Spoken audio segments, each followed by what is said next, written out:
Chapter 41-29. The patriarchs of the ancient clans, as well as the first and second guardians of the Godslayer, were all smart people. In fact, everyone had a clear understanding of the current situation. It was true that the Southern Army had the upper hand, but the Godslayer could still inflict heavy losses on the Southern Army if he wanted to die together with them. If the two sides fought to the death, the final result would most likely be the Godslayer would be completely destroyed, and only a little more than 1,000 people in the Southern Army would survive. In that case, each of the 6 ancient clans would only have 200 or 300 people left. It would be an unprecedented loss. The name of the South Road Army would probably only exist in name. This was the result that the 6 patriarchs didn't want to see. However, no matter how the 5 patriarchs mocked the Godslayer and attacked the enemy's morale, they couldn't make the Godslayer depressed, let alone surrender on the spot. Therefore, the Southern Army had to make a choice as soon as possible. Should they fight to the death with the God-punishing army? Should they pay a heavy price to completely annihilate the God-punishing army? Or should they retreat from the wavy secret realm and make plans after resting? The reason why the Southern Army made the choice and not the Godslayer was because they had the initiative. The atmosphere on the battlefield immediately eased. Even the air became much quieter. The patriarchs of the 5 ancient clans began to discuss telepathically. Everyone, there are only 2 paths in front of us. We can either fight to the death and eliminate the Godslayer in one go, or we can follow the previous plan and retreat from the wavy secret realm. Anyway, the wavy domain's main residence has been destroyed, and there's no teleportation formation to the outside world. The Godslayer will remain in the wavy secret realm. We only need to block the entrance to stop them. Killing the Godslayer in one go will definitely be a great achievement, but will also suffer heavy casualties. I estimate that only a little more than 1,000 people will be left. In that case, the Southern Army will only exist in name. Can we afford such losses? In comparison, I also think that retreating from the wavy secret realm and making other plans is more reliable. Speaking of which, let's ask Nangong Buhua for his opinion.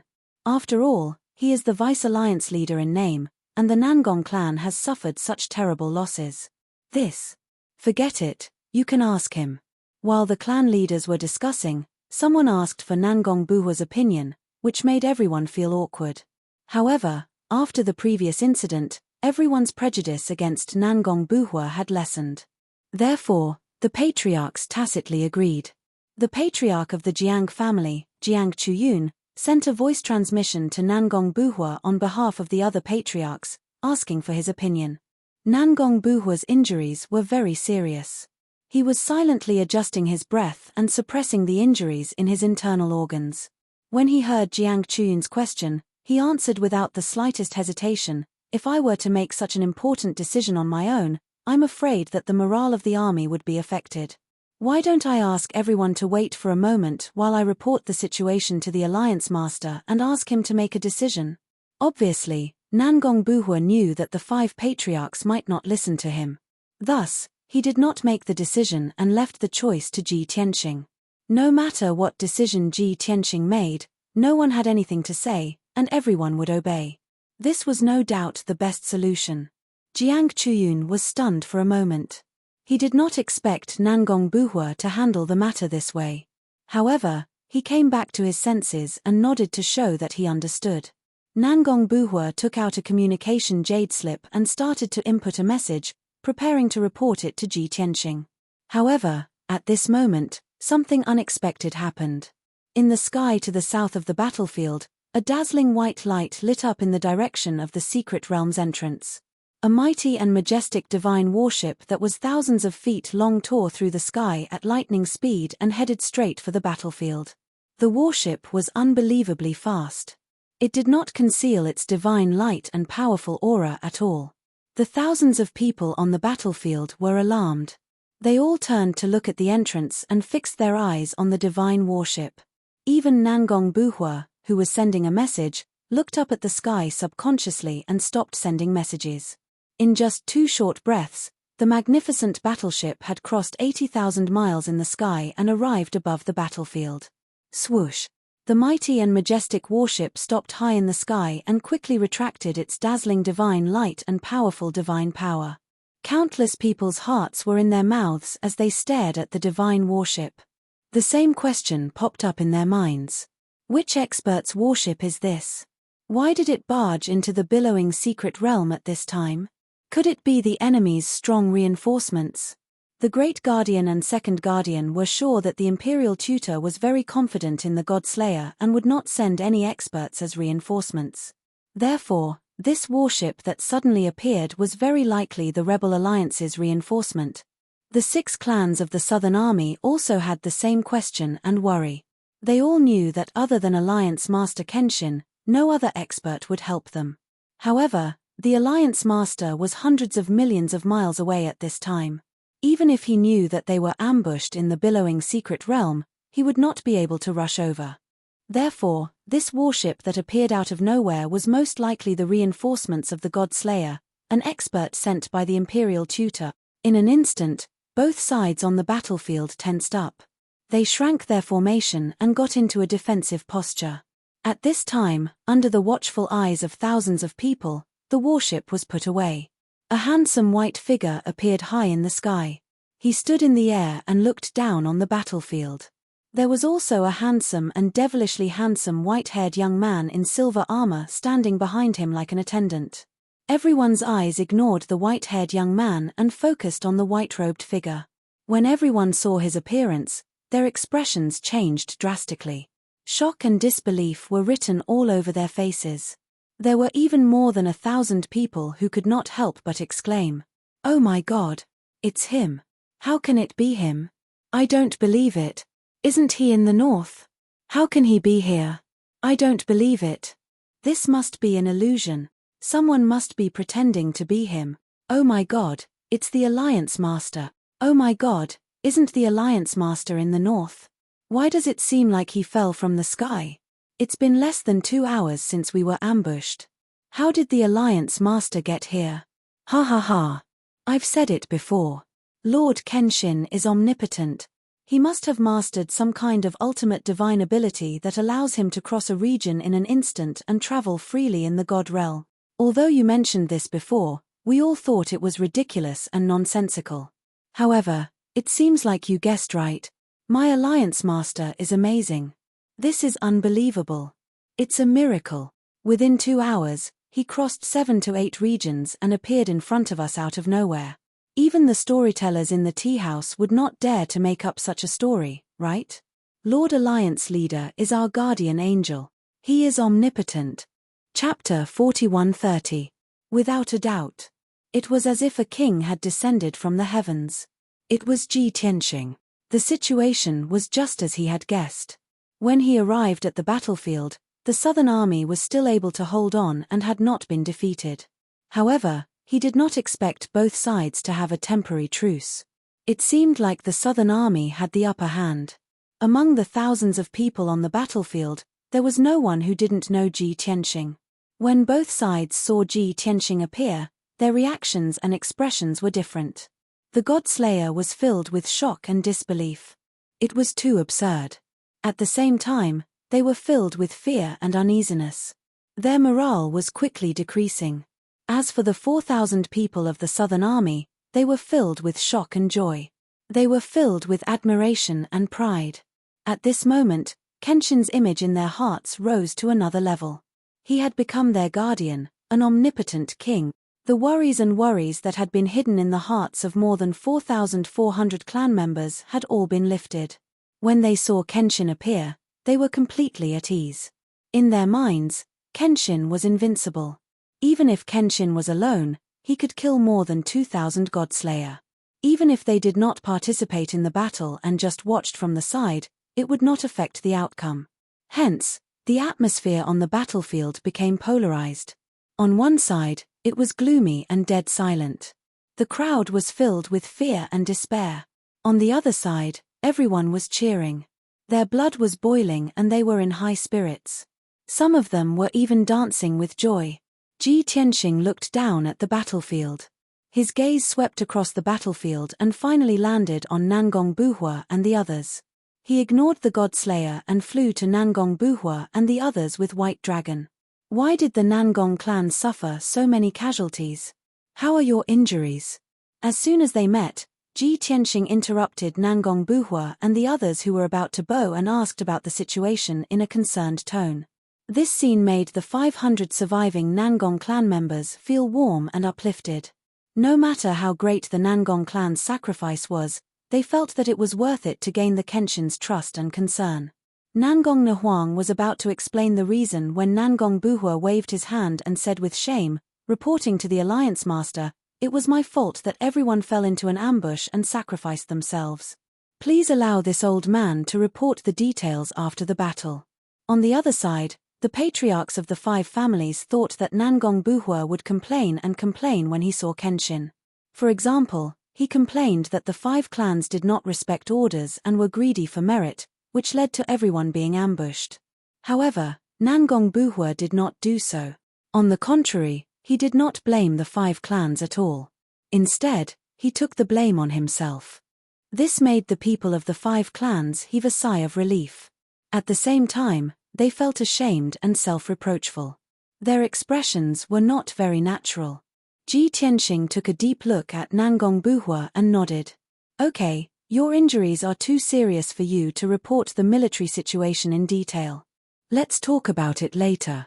All of you retreat far away and arrange for the disciples to circulate their energy and heal their injuries.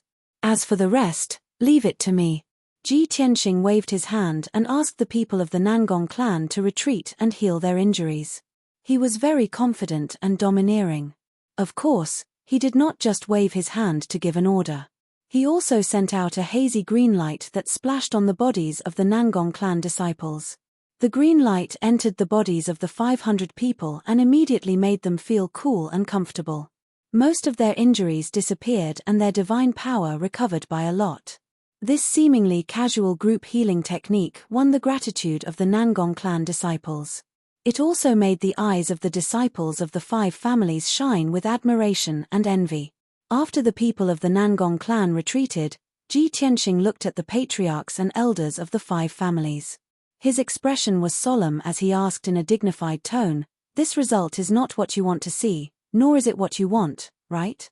There was a deeper meaning in this sentence. The faces of the 5 patriarchs darkened. They lowered their heads and looked elsewhere, not daring to look at Ji Tianxing.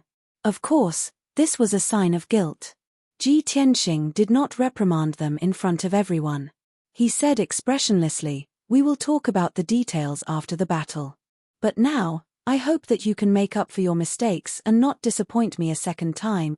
The faces and eyes of the 5 patriarchs were a little ashamed and respectful at the same time. They thought to themselves, it has only been 2 hours and Nangong Buhua did not have the chance to report the details. How did Kenshin know the truth? Moreover, Nangong Buhua did not complain and even took the initiative to take responsibility. Could it be that Kenshin had already predicted that there would be prejudice and disagreements within the Southern Army and that the 5 families would not listen to Nangong Buhua's orders? If that was the case, did it not mean that Kenshin had already seen through everyone's hearts? Everyone's selfishness and schemes could not be hidden in front of Kenshin. It was too scary. In the future, they should just carry out their missions obediently. If there were any more problems, they did not know how Kenshin would punish them. Thinking of this, the 5 patriarchs saluted and said in unison, "We obey the alliance leader's orders."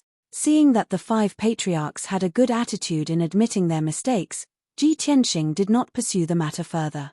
He then turned to look at the Great Guardian, Second Guardian, and the 2000 Godslayer. Jin not bad, you two are still alive." Ji Tianxing's gaze locked onto the 2 guardians, and his lips curled into a cold smile. Obviously, the 2 guardians had participated in the War of the Gods 1,000 years ago when the 5 god emperors had besieged him. Ji Tianxing had known them long before that. Ever since Ji Tianxing had arrived, he had ignored the God-Slayer and only focused on talking to the Southern Army. The 2 guardians were embarrassed and angry that the God-Slayer had been ignored. At this moment, hearing Ji Tianxing's mocking and sarcastic words, the 2 of them were furious. "Kenshin, even you, a dead person, can come back to life. How can we die? Kenshin, You only dare to be arrogant in front of us. If you have the ability, go assassinate the imperial tutor and fight against His Majesty the God Emperor. Even if you come back to life, you will still die without a doubt if you meet His Majesty the God Emperor again. The two guardians retorted back at Ji Tianxing with ferocious expressions. Ji Tianxing, however, was not angry. He sneered and said, "The imperial tutor is destined to die soon. The Azura God Emperor will also be killed by me one day, but you will not see any of this. Because you are going to die soon." The two guardians were so angry that their eyes widened and they wanted to retort. However, Ji Tianxing did not waste any more words with them. He said murderously, "You don't need to say any last words. Go on your way now." With that, he formed a divine seal with both hands and used an ultimate divine ability. Sword Rain. Against more than 2,000 divine lords, this earth-shattering sword divine ability had always been the best killing weapon. Whoosh whoosh whoosh. In the next moment, tens of thousands of stars lit up in the sky and poured down like meteors. The clan leaders of the 5 clans also took the lead and brandished their divine weapons, besieging the God Punishment Army. More than 4,400 disciples of the big clans all had their blood boiling. They performed their abilities with lofty sentiments and started the encirclement. Chapter 41:31. A total of 90,000 stellar swords descended from the sky with a terrifying might that could annihilate all things. The blazing sun was obscured, and everything within tens of thousands of miles was transformed into a resplendent world of silver light. Before the swords arrived, a terrifying suppressive force had already enveloped more than 2,000 Godslayer. The Godslayers' hearts were shrouded in a layer of haze, and a deep sense of fear welled up in their hearts. As a result, their combat power naturally decreased as well. The first guardian, second guardian, and several dozen god kings all sensed the terrifying might of the stellar swords, and their expressions changed drastically as fear filled their hearts. But they could not panic. They knew that they could not escape the onslaught of the stellar swords, so they could only work together to defend. Swish, swish, swish, swish. They were very fast, and in an instant, they had formed a massive shield. More than 2,300 Godslayer also came back to their senses, and they worked together to release their vigorous divine power, forming a shield of light that spanned 1,000 miles. The next moment, the stellar swords that blotted out the sky poured down like a torrential downpour, viciously slamming into the stellar shield. Bam! Bam! Bam! Rumble! Rumble! Muffled booms erupted, reverberating through the world in a deafening manner. Even though the two shields formed by the Godslayer possessed extremely powerful defensive capabilities, they were still unable to withstand the onslaught of the stellar swords. However, under the bombardment of tens of thousands of starry swords, it still appeared weak and could not withstand a single blow. Accompanied by earth-shaking booms, the shields formed by the 2,000 Godslayer were the first to be shattered by the stellar swords, sending shards of stellar swords into the sky. Immediately afterward, the destructive stellar swords viciously slammed into the shields formed by the first guardian, second guardian, and the other god kings. The result was the same. The shields formed by these god kings were unable to block the onslaught of the stellar swords, and they instantly shattered, sending shards everywhere. Thus, more than 2,300 Godslayer were swallowed up by the stellar swords. Bam! Bam! Bam! Bam! Rumble! With deafening booms, the area within tens of thousands of miles was transformed into a sea of stellar swords, and almost nothing could be seen. Amidst the sword light that filled the sky, there were mournful wails, painful screams, and roars of those on the brink of death. Hundreds of Godslayers' bodies were smashed to pieces by the starry greatsword, turning into dregs on the spot. Even more Godslayer, in their fear and despair, did everything they could to avoid the giant swords, but they were still heavily injured. Even though several dozen God-King powerhouses also found it hard to withstand the terrifying might of the simultaneous bombardment of 10,000 swords. At least 20 God-Kings were injured by the huge swords. Even the first and second protectors were no exception. Among them, 11 God-Kings were too heavily injured. They were smashed into dregs by the huge starry sword. Even their godheads were shattered. Under the lead of the 5 patriarchs, the disciples of the 5 clans rushed over while shouting. However, The great star sword had enveloped this area, so they didn't dare to recklessly join the battle. They could only stay in the distance and wait for the sword light to dissipate. After all, those starry swords attacked indiscriminately, regardless of friend or foe. The first round of bombardment from the 90,000 starry swords caused the God Slayer to suffer heavy casualties. Nearly 20,000 of the starry swords had also been destroyed. Starlight burst forth, and a destructive shockwave erupted. But this wasn't the end. The remaining 70,000 starry swords once again interweaved and danced in the air, shuttling back and forth, forming a huge sword net. Whoosh, whoosh, whoosh. More than 1,000 soldiers of the God-punishing army who were lucky enough to survive were all heavily injured. Before they could even breathe a sigh of relief, they were once again attacked by more than 70,000 starry swords. It was a tragic sight. Flesh and blood splattered everywhere, and miserable screams rang out. Blood rained down from the sky. As a result, the God Slayer suffered a devastating blow, and their numbers plummeted. Finally, 4 breaths of time passed. The power of the tens of thousands of starry swords was exhausted and finally dissipated. The scene regained its clarity. When the disciples of the 5 families saw the outcome of the God Slayer clearly, everyone sucked in a cold breath, revealing incomparably shocked expressions. It was only to see that the ruins within a radius of 10,000 miles became a deep pit. Corpses and wreckage were scattered everywhere, as well as fragments of armor and weapons. The God Slayer that still had more than 2,300 people just now was actually reduced to just over 800 people at this time. There were actually 1,500 God Slayer that were one-shotted by Ji Tianqing in one move. Even the number of Divine King powerhouses also decreased by 18. Such pitilessly horrifying power was truly world-shaking. The facts proved that it was just as the disciples of the 5 families guessed. Ji Tianqing alone was comparable to their killing power of several thousand people. In fact, it even surpassed it. The eyes of the 5 families' patriarchs, elders, and deacons when looking at Ji Tianqing were all filled with awe. Everyone could not resist thinking in their hearts, is this really something that a divine king can accomplish? Is Kenshin just a peak divine king as simple as that? On the surface, Kenshin should be the #1 powerhouse among the divine kings, an existence second only to the 5 great God Emperor. But combined with Kenshin's various performances previously, he created all kinds of miracles. Everyone firmly believed that Kenshin's true strength was already very close to the 5 great God Emperors. Thinking up to here, everyone also had some more confidence in Kenshin's grand revenge plan. Very soon, the 5 patriarchs all came back to their senses and hurriedly led the disciples under their command to carry out encirclement and annihilation of the remaining God Slayer. The 800 over God Slayer that survived all suffered considerable injuries. Many people were riddled with scars and dripping with blood.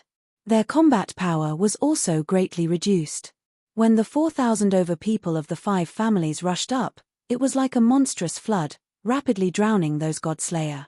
The 2 sides had a difference of 5 times in numbers. Moreover, the God Slayer's injuries were even more tragic.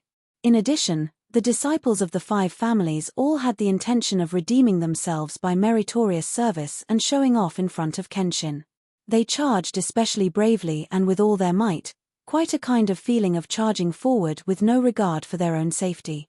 The result was self-evident. The God Slayer was completely suppressed and beaten to a sorry state, without the slightest ability to resist. The moment the first protector, second protector, and those divine king powerhouses saw that the situation was not right, they turned around and fled without hesitation. But Ji Tianqing's divine sense had long locked onto the divine soul aura of the 2 protectors. The patriarchs and elders of the 5 families also kept a close eye on the God Slayer's divine king powerhouses. The 2 sides began a chase high in the sky and soon engaged in a fierce battle. Ji Tianqing fought 1 against 2. Dealing with the first protector and second protector, he appeared to be handling it with ease and ease. The 2 sides had only exchanged a few blows when he heavily injured the 2 protectors until they vomited blood and crashed into the ruins in a wretched state. On the other side, the several dozen divine kings of the 5 families joined forces to besiege the dozen or so God Slayer. The battle was also abnormally intense. Even if those dozen or so divine kings defended with all their might, fighting as they fled, they were unable to break free from the encirclement of the 5 families' powerhouses. Just like this battle lasted for 100 breaths of time before it ended very quickly. Chapter 41:32. The result of the battle was as expected. The God-Slayer was completely annihilated, including the Great Guardian and the Second Guardian. None of them had a complete corpse, their godheads shattered. After being ravaged by the battle, the rippling secret realm finally returned to normal. The disciples of the 5 clans cheered in high spirits, celebrating this beautiful victory. At this moment, everyone's tense nerves finally relaxed, and the pressure in their hearts was completely released. The torrential cheers and shouts lasted for dozens of breaths before gradually calming down. Ji Tianxing did not stop the disciples of the 5 clans from cheering, nor did he have any excited or happy expression. After all, this result was within his expectations. It was completely normal, and there was nothing surprising about it. He only searched the battlefield silently, and picked up more than 40 pieces of God King Expert's Godhead fragments. They were all God King Experts from the God-Slayer, and there were a total of 50 of them, but he only picked up 45 pieces. There were also 5 pieces of Godhead fragments. Firstly, they were too weak, and secondly, they were too scattered in the ruins of tens of thousands of miles. As the chief of the Rebel Alliance, Ji Tianxing could not search everywhere for those pieces of Godhead fragments that were dispensable. If the disciples of the 6 clans saw it, it would affect his prestige more or less. Soon, Ji Tianxing collected the 45 pieces of Godhead fragments, turned around, and flew towards the people of the Nangong clan. The patriarchs and elders of the 5 clans also calmed down, and hurriedly interrupted the cheering disciples, and brought everyone to follow him.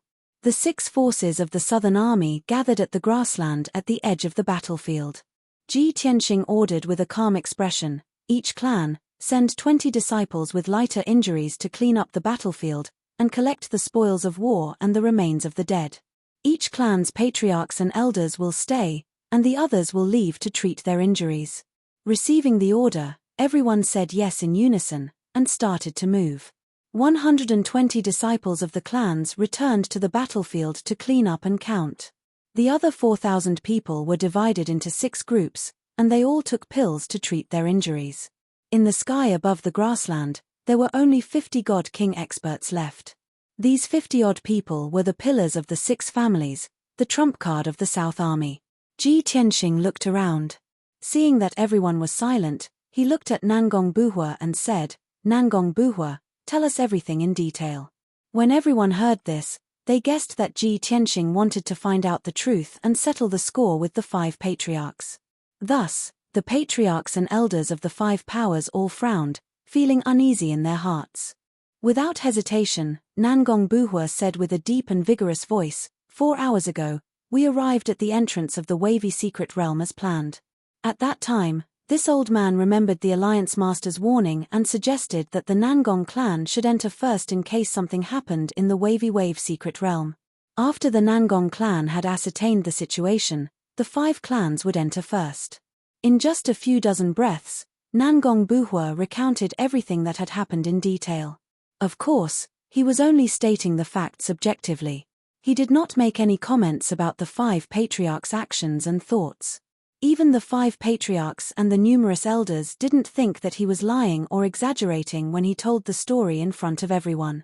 In general, Nangong Buhua's performance was very upright.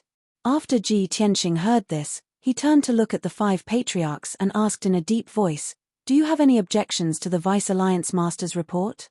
Or do you have anything to add?" The elders of the various clans remained silent. The 5 patriarchs looked at each other, then at each other, but none of them had the intention to speak. After all, Nangong Buhua was not at fault. There was nothing wrong with his report. After a moment of silence, Jiang Chuyun of the Jiang clan finally stood up and said with a smile, "Lord Alliance Master, we were wrong in this matter. However, the alliance has just been formed." Everyone, Jiang Chuyun lowered his stance and admitted his mistake with a smile. He also defended the 5 clans. What he wanted to say was that the rebel alliance had just been formed. It was understandable that it would be difficult for the various clans to coordinate in a short period of time. However, before he could finish his sentence, he was interrupted by Ji Tianxing. Don't use those high-sounding reasons in front of me. As for the real reason, everyone is well aware of it. Jiang Chuyun's face turned red. He smiled embarrassedly and retreated. The other 4 patriarchs did not dare to say anything else. They all lowered their heads and admitted their mistakes. Ji Tianxing asked again, have you ever thought about why the Southern Army was formed by the 6 clans when I divided the Northern and Southern armies? Why did the 6 of you form the Southern Army? The 5 patriarchs were stunned when they heard this. They frowned and pondered. To be honest, they had never thought about this question before. However, when they thought about it carefully, a few patriarchs vaguely understood something. Ji Tianxing looked at Nangong Buhua and said, Nangong Buhua, tell them. Nangong Buhua didn't evade and said calmly, among the 6 clans of the Southern Army, the Nangong clan, the Ars clan, the Lan clan, and the Jiang clan all have old ties with the alliance leader. One could even say that they have a close relationship. Among the 9 clans of the rebel alliance, the alliance leader trusts these few clans the most. Hence, the alliance leader made us the Southern Army. He believed that we would be able to carry out the orders seriously and complete the mission without his supervision. Ji Tianxing nodded and said solemnly, that's right. But what about you? Have you forgotten the agreement when you joined the alliance? For the sake of some small benefits, you disregarded the big picture. Are you worthy of my trust? The expressions of the patriarchs and elders of the 5 clans became very unnatural. Their eyes flashed with a thick sense of guilt. Ji Tianxing continued to reprimand them. You've become arrogant and conceited after successfully subduing more than 10 area masters, right? Do you really think that the anti-rebels alliance is invincible with my support? Don't forget, the number of experts and soldiers under the imperial tutor is several times more than ours. There are also many top factions and ancient clans who are watching a good show.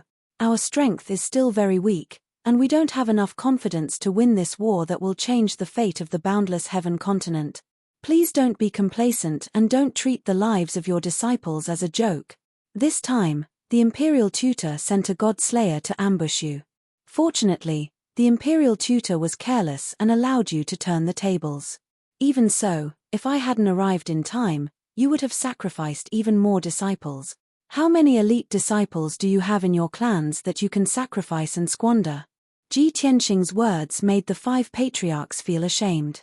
They could not refute him at all. Chapter 41-33. Everyone was silent. The entire place was silent. Ji Tianxing stopped reprimanding the patriarchs and elders. He paused for a moment and said earnestly, I've said what I should say. You're all smart people, so I don't want to say anything more. Please remember, I can forgive you this time, but only this time. If something similar happens again and affects the alliance's plan, I'll let you know where the name Kenshin comes from. Where did the name Kenshin come from? Of course, it wasn't because he was kind and benevolent. It was because he gained it through battles and killing. Ji Tianxing spoke tactfully, but the patriarchs and elders all understood what he meant.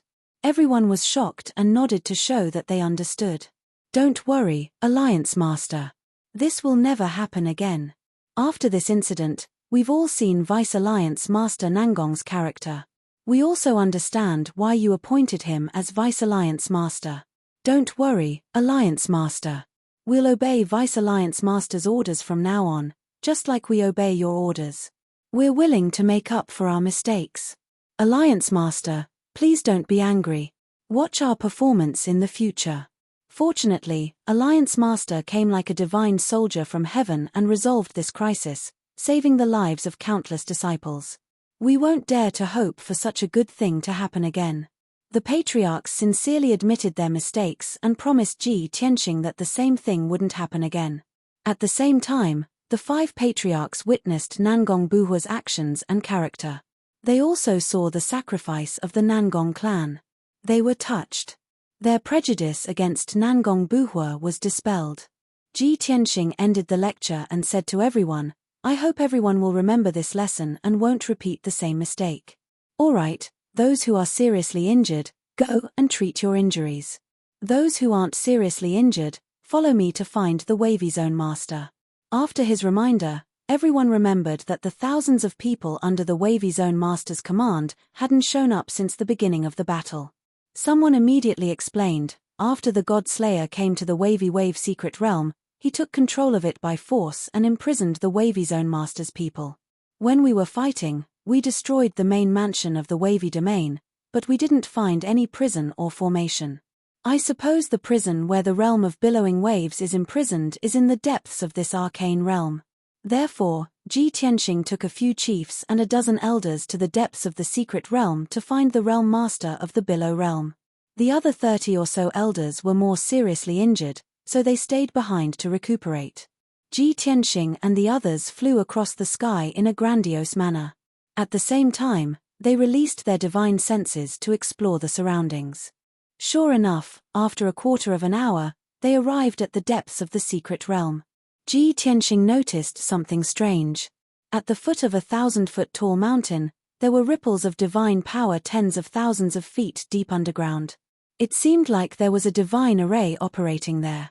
After careful observation, Ji Tianxing discovered that there was a secret passageway that led to the depths of the earth within the mountain. He casually killed the guards guarding the secret passageway and led everyone through the secret passageway, descending tens of thousands of feet underground. As expected, deep underground, there was a prison with a radius of tens of thousands of feet. It was sealed by 3 layers of formations. Inside the prison, there were more than a dozen intersecting passageways, which divided into dozens of cells. This prison was built by the realm master of the Billow realm. It was used to imprison soldiers or criminals who had committed crimes and were punished. Who would have thought that he and the tens of thousands of people under his command would be locked up in prison? There was only one entrance to the prison, which was guarded by 10 high-level divine emperors. These 10 divine emperors were God Slayer brought by the Great Guardian and the Second Guardian. They were ordered to guard this place. These 10 divine emperors and the realm master of the Billow realm in the prison didn't know what was happening outside. They all waited patiently. Although the prison was designed and built by the realm master of the Billow realm, he could easily break the formation and escape. The 10 soldiers of the God-punishing army guarding the exit of the prison couldn't stop him. But the realm master of the Billow realm would never escape. He was thinking about how to please the Great Guardian and the Second Guardian and how to appease the Imperial Tutor so that he wouldn't be punished. Swish, swish, swish. With a flash of sword light, the 10 God Slayer guarding the exit of the prison were easily killed by Ji Tianxing. The group stepped into the dimly lit prison. They stood in the circular hall and looked around at the passageways and cells. The cells were very quiet. The thousands of soldiers under the command of the realm master of the Billow realm all stayed in the prison obediently. They circulated their energy, adjusted their breathing, and closed their eyes to rest. No one made a fuss. No one struggled or resisted. Everyone knew that they were only imprisoned here temporarily.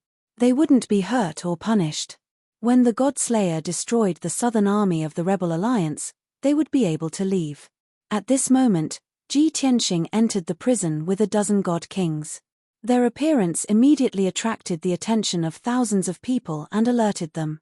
Many of the soldiers in the prison cells craned their necks to look outside. Many of them revealed happy and expectant expressions. Many of them were even whispering and discussing in private. They're finally here to release us. They've destroyed the southern army of the Rebel Alliance in less than 2 days. After all, they're the elites sent by the Imperial Tutor. Otherwise, they wouldn't be called the God Slayer. Sigh. I don't know how they'll punish the Realm Master. I hope they don't implicate us.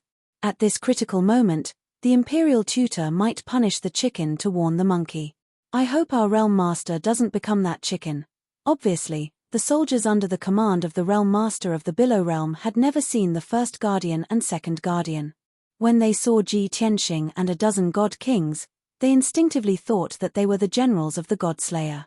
These discussions naturally fell into the ears of Ji Tianxing, the various patriarchs, and elders of the various clans. Everyone frowned. A cold light flashed in their eyes. They were somewhat displeased. In the depths of the prison, there was a separate, well-decorated, and and comfortable cell. The realm master of the Below Realm and a dozen of his family members and trusted generals were resting in this spacious cell. When he heard the commotion outside, the realm master of the Below Realm, who was resting with his eyes closed, immediately opened his eyes and perked up. He woke up a dozen of his family members and trusted generals. They stood in a line in the cell and maintained a respectful posture. When Ji Tianxing and the others arrived at the door of the cell, he led them to bow in unison. "Greetings, my lords. We know our mistakes. We welcome your triumphant return." The realm master of the Below Realm and the others bowed as if they had admitted their mistakes and were trying to curry favor with them.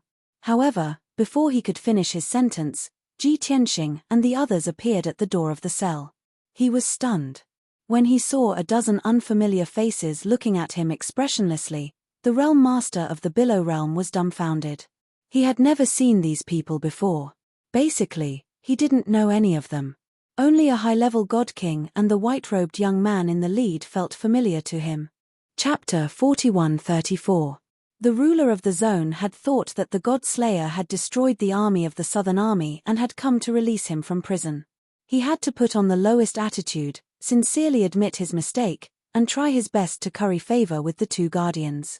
Only in this way could the two guardians plead with the imperial tutor for him and reduce or exempt his punishment. After all, he had already thought of an excuse. As long as the two guardians plead for him, there would be no problem. However, he had never expected that the group of people in front of him would be so unfamiliar.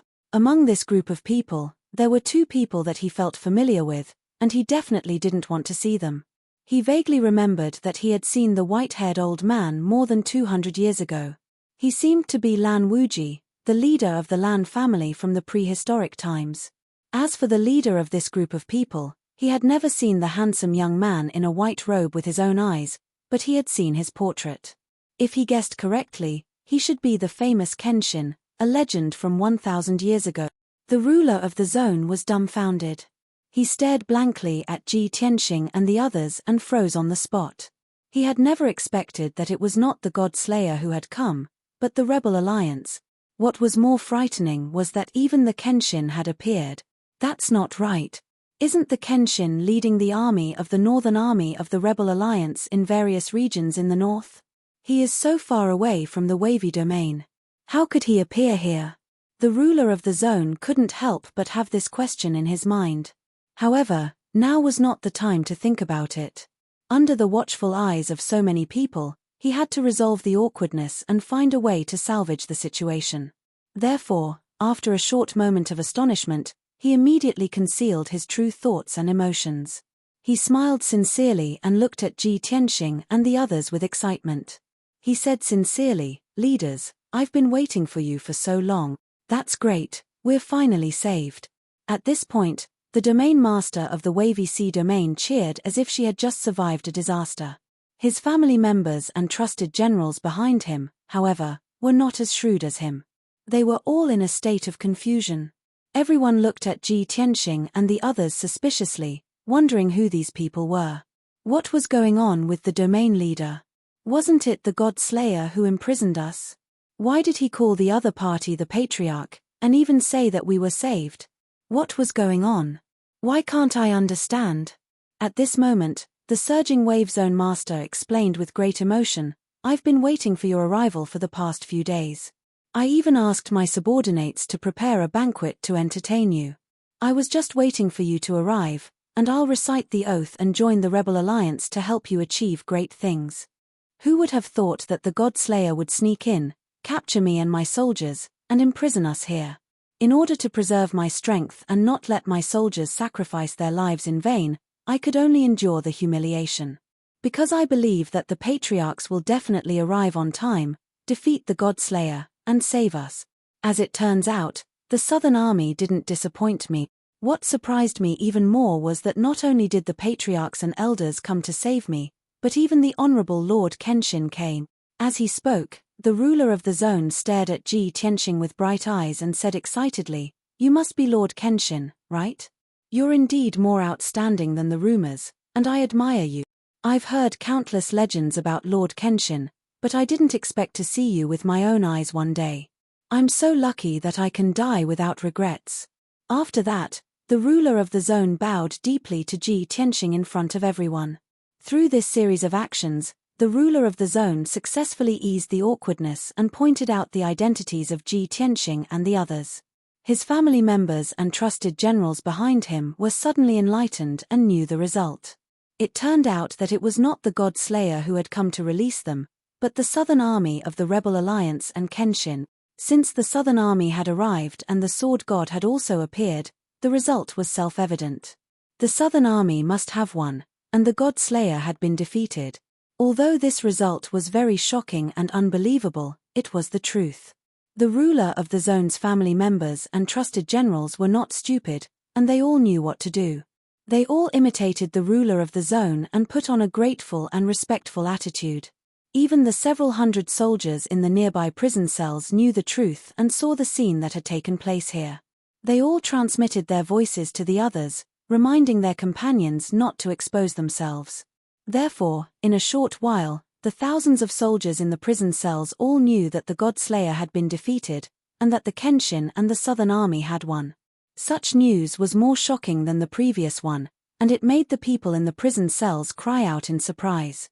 Ji Tianxing, the patriarchs, and the dozen or so elders saw all of this clearly. However, they pretended not to see the ruler of the zone's panic and pretense, and they were all expressionless. Ji Tianxing waved his hand and sent out several beams of divine light, which easily broke the array on the door of the prison cell. Two of the ruler's most trusted generals hurriedly opened the door of the prison cell. The ruler of the zone led his family members and trusted generals to thank Ji Tianxing and the others again. Ji Tianxing exchanged a few pleasantries with him, and his attitude was calm and cold. After exchanging pleasantries, he instructed, "This prison was built by you, so you should be able to open the cells and release your subordinates.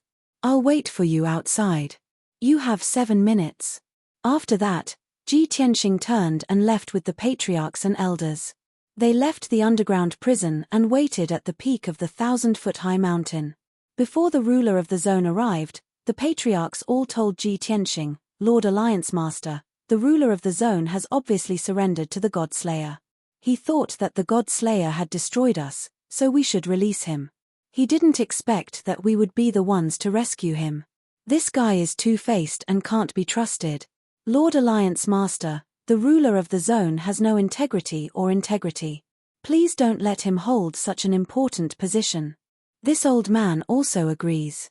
"I hope that the Alliance Master can change the domain lord. This kind of person is fickle.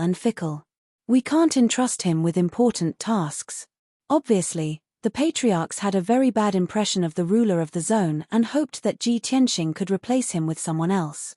However, Ji Tianxing only smiled and said indifferently, "Where can we find a suitable person to replace the ruler of the zone in such a hurry?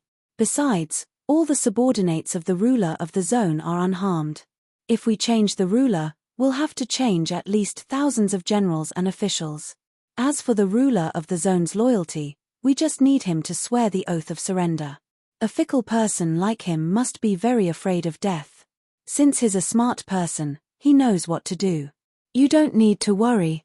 Chapter 41:35. Since Ji Tianxing had made the decision, the clan leaders did not discuss it further. Besides, what he said made sense.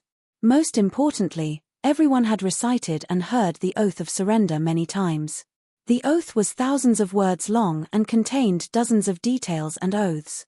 Just thinking about it made their scalp tingle.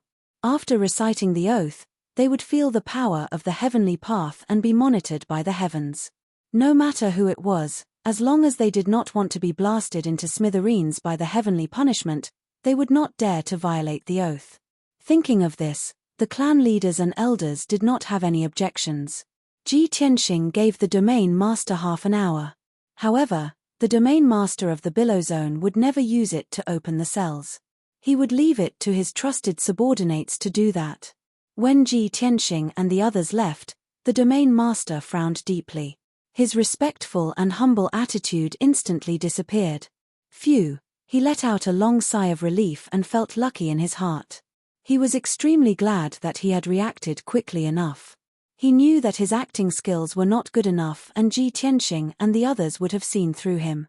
However, he was already thankful that he could smooth things over and not be exposed by Ji Tianxing in public. Many family members, trusted generals gathered around and discussed in low voices. That scared me. How did this happen? Fortunately, the domain master reacted quickly. Otherwise, we would have been exposed. It's incredible. The Rebel Alliance's Southern Army defeated the God Slayer. Kenshin came in person. Isn't it natural that the God Slayer was defeated? It's a pity that we can't go out and see the situation. Otherwise, we would know what happened. Don't think too much. The Southern Army has won. We have to find a way to deal with it. No matter what, facing the Kenshin is better than facing the Imperial Tutor, right? Everyone, stop talking. Let's see what the Domain Master has to say. After discussing for a while, they all looked at the Domain Master of the Wavy Wave Zone. The Domain Master said with a dark face, Kenshin gave me half an hour, but I can't delay for that long. Go and open all the cells and release the soldiers. Remember to tell them not to spout nonsense. Several generals nodded to show that they understood. Someone else asked, Region Leader, how will you explain this to Kenshin? The Domain Master sneered. What's there to explain? With the wisdom of Kenshin and those old foxes, they've already seen through us. Everyone was well aware of this, so it would be pointless to explain further. I'll just surrender in front of the Kenshin and give them enough face. I don't believe they can kill me, right? After he finished speaking, he left the prison with his 2 trusted generals. Only his family and trusted generals were left. Looking at his back, they were uneasy and worried. Ji Tianxing waited for only 100 breaths of time before the Domain Master arrived at the peak of the mountain. Greetings, Lord Kenshin. The Domain Master of the Wavy Sea region bowed respectfully. Before Ji Tianxing could say anything, he said, I know that Lord Alliance Leader and all the clan leaders are very busy and don't have much time left. So, I won't waste any more of your time. I wanted to surrender a long time ago, but this accident happened because of God Slayer's interference. Now that things are back to normal, I'll formally surrender to the Rebel Alliance and pledge my loyalty to Lord Kenshin. With that, he bowed deeply and extended his hands to Ji Tianxing. In order to protect his own safety and his position as the region leader, he didn't hesitate to lower his pride and dignity. Since the Domain Master of the Wavy Sea region was so tactful, what else could the clan leaders and elders say? Ji Tianxing nodded slightly, took out a jade slip, and handed it to the Domain Master of the Wavy Sea region. The Domain Master of the Wavy Sea region took the jade slip respectfully and began to read the Pledge of Surrender with great emotion. Before this, he had heard that the Rebel Alliance's Pledge of Surrender was very strange, complicated, and terrifying. However, after experiencing it for himself, he realized how detailed and terrifying the pledge was. As he read the pledge one after another, beads of sweat appeared on his forehead, and his face became more and more solemn. He even sensed the power of the way of heaven. His body lit up with hazy divine light, and a trace of Daoist rhyme vaguely appeared above his head. At last, when he finished reading the Pledge of Surrender, his whole body shone with golden light, and the trace of Daoist rhyme hovered above his head. Dazzling lightning flashed high in the sky, and earth-shattering thunder rumbled. The Domain Master of the Wavy Sea region clearly sensed the power of the way of heaven, and he was even more frightened. At the same time, he also knew that this pledge was recognized and supervised by the way of heaven. He had no doubt that if he dared to violate the pledge, he would be punished by the heavens. After a while, the vision of heaven and earth and the sound of thunder gradually dissipated. Ji Tianxing took back the jade slip, looked at the Domain Master of the Wavy Sea region with a dignified expression, and said in a low voice, I can let bygones be bygones. I accept your surrender and allow you to continue to rule the Wavy Sea region. But you have to do it as soon as possible, remove the restrictions on all the people, and restore their freedom. I don't have any other tasks for now, and I'll send you a message if there's anything. You're a smart person, and you should know what to do, right? The Domain Master of the Wavy Sea region nodded quickly and said with a smile, Alliance Master, please rest assured. I know what to do, and I won't let you down. Ji Tianxing didn't say anything else and left with the other patriarchs and elders. Soon, he left the Wavy Sea region with thousands of soldiers from the Southern Army. The Wavy Sea region was full of holes from the war, but it could be repaired quickly as time passed. The Domain Master's manor was also in ruins, but the soldiers under the Domain Master of the Wavy Sea region could spend some time to rebuild it. In short, the matter of the Wavy Sea region had been resolved. The Southern Army would find a place to recuperate for a while, and then they would head to the next region to conquer other Domain Masters. Of course, after the setback in the Wavy Sea region, Nangong Buhua and the other clan leaders would learn from their mistakes and not make the same mistake again. Ji Tianxing was also going to return to the north and lead the Northern Army to conquer more regions. Before parting ways with the Southern Army, he gave the clan leaders some instructions, and also told Nangong Buhua some things. After that, he left on the god-slaying battleship under everyone's gaze. Bai Long followed Ji Tianxing all the way to the Wavy Sea region this time. He didn't participate in the decision-making, and he didn't express any opinions. He just watched in silence. On the way back to the north, the master and disciple sat in the cockpit of the battleship. Bai Long steered the battleship, and Ji Tianxing closed his eyes to rest. Suddenly, he asked, "Did you learn anything from this trip?" Bai Long naturally understood that his master wanted to train him by asking him to watch the whole process. Therefore, he answered naturally, "What I saw was that master looked at the big picture and tolerated the small interludes for the time being, so that he could achieve the greatest results with the least effort. After all, we're at the beginning stage of expanding our territory, and it's better to be bold and decisive than to be meticulous." Bookhouse Reading Website. Chapter 4136. Actually, White Dragon's comprehension had always been high. Back then, he had learned a lot from Kenshin. Not only did he learn the experience and tricks of Sword Dao and Divine Dao, but also his character and strategy. But in this life, he realized that his master was different from his previous life. Back then, Kenshin was cold, arrogant, and domineering, but he was not good at strategy or guessing people's minds. In this life, his master had obviously changed these shortcomings. When it was time to be domineering, he would not be lenient. When it was time to use strategy, he would not be careless. His guesses and control of people's minds were also very accurate. The White Dragon also learned more things under the influence of the imperceptible influence. For example, this time, when he was watching the whole process, he would silently analyze everyone's thoughts and goals. As a quiet bystander, he could naturally see more clearly. Ji Tianxing nodded and expressed his appreciation for White Dragon's analysis. "You're right. When opening up new territory, you have to be bold and decisive. You have to cut the Gordian knot and control the overall situation as soon as possible. If you stick to the details and small things, it will affect the pace and rhythm of the attack. But when guarding the territory and governing the world, you have to be careful and pay attention to everything, no matter how big or small. When it comes to using people, you have to follow this principle as much as possible. Some people were only suitable for fighting on the battlefield, making big moves and achieving great achievements. And some people are more suitable for guarding the territory and governing the world." White Dragon completely agreed and kept it in mind. He smiled and said, "Master, based on my observation, Nangong Buhua should be the one who doesn't expand enough and is suitable for governing the world." "That's right." Ji Tianxing nodded in agreement and said no more. Then, White Dragon focused on driving the warship to the north.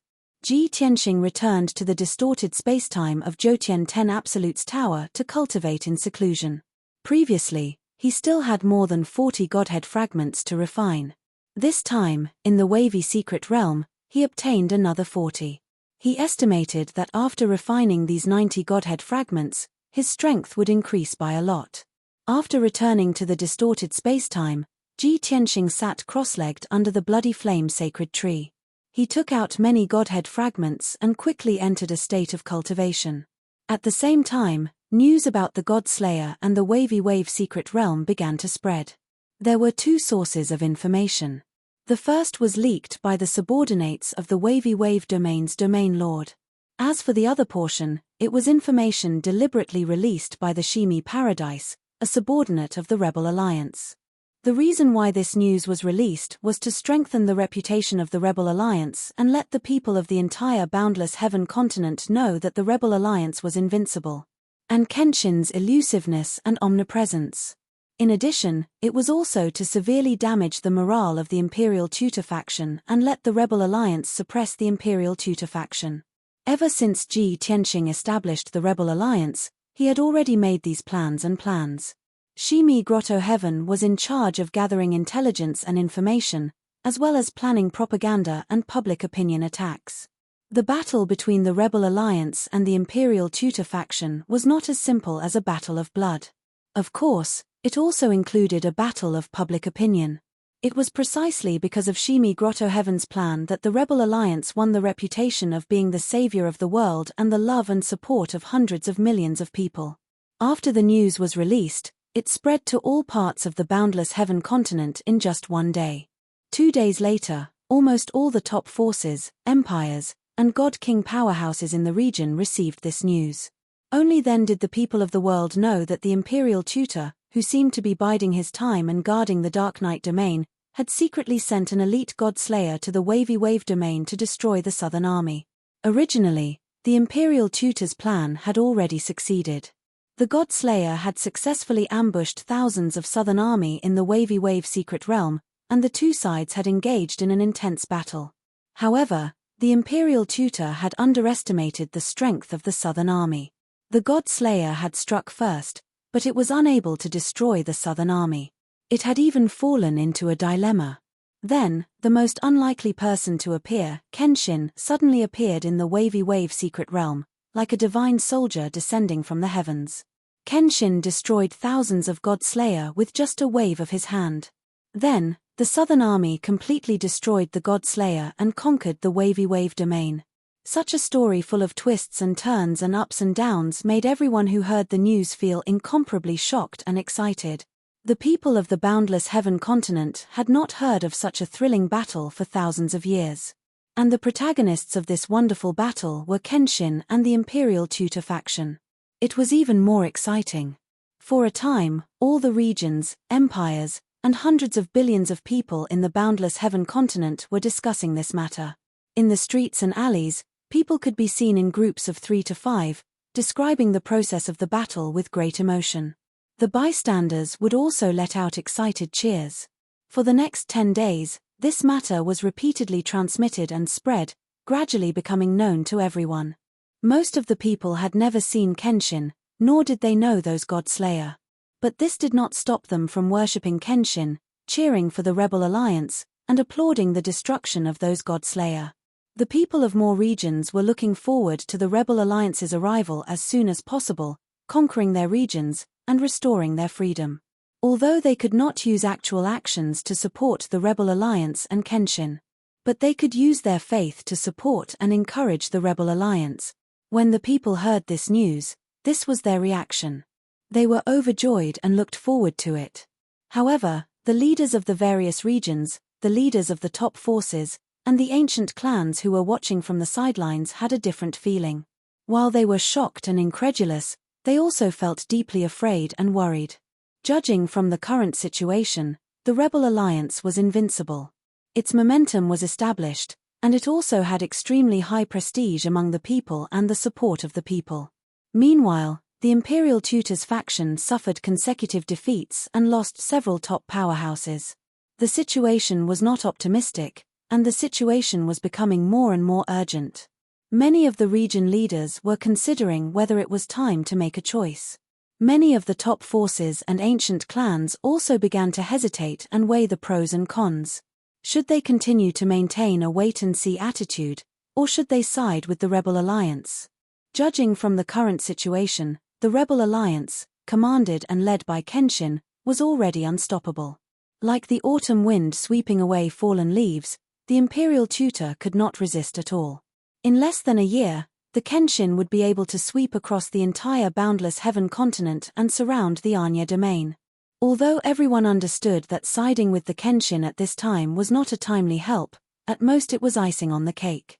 Not only would they not be able to gain the Kenshin's trust and favor, but they would also not be able to reap many benefits. But most importantly, they could at least stand on the right side and protect their own forces and foundations.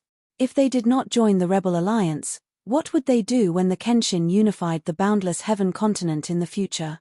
At that time, they would have no other choice but to give up their foundations and flee the boundless heaven continent. Chapter 41:37. Everyone in the boundless heaven continent was talking about the destruction of the God Slayer.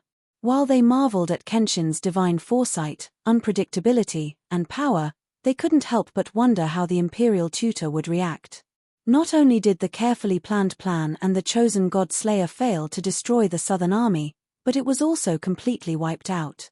Not only did this embarrass the Imperial Tutor, but it also caused the loss of many powerhouses, further weakening the Imperial Tutor's power. Presumably, the Imperial Tutor must be so furious that he vomited blood, right? Not only did the people think so, but even the tens of thousands of soldiers and hundreds of Divine King powerhouses in the Dark Knight region also thought so. The guards and maids in the Azura Divine Palace were especially cautious these days. They didn't even dare to breathe loudly for fear of offending the Imperial Tutor. But in reality, the Imperial Tutor, who was resting in the study with his eyes closed, wasn't as angry as everyone thought. Instead, he appeared calm and collected. 9 days ago, when he first learned of this news, he was indeed very angry. He roared and cursed a few times. But he was a peak Divine King and a strategist with outstanding wisdom. He was best at controlling his emotions, keeping calm, and thinking. In just a short 100 breaths, he regained his calm and collected. The annihilation of the God Slayer had made him disappointed and angry. But he knew that these emotions were useless. What he needed to do was to reflect on himself and speculate about the Rebel Alliance's next move. Then, he could come up with a more perfect plan. For 9 consecutive days, he stayed in the study, repeatedly studying various maps, intelligence, and clues. He came up with many plans and schemes, but after careful deduction, he felt that they were not precise and perfect enough. So, he didn't make up his mind to implement them. It couldn't be helped. Facing a powerhouse like Kenshin really made him despair. The Sword God's invincible strength, his ability to predict the future, his elusive tracks, and his traveling speed made the Imperial Preceptor feel incomparable fear. In these 9 days, the Imperial Tutor really racked his brains and was deeply worried.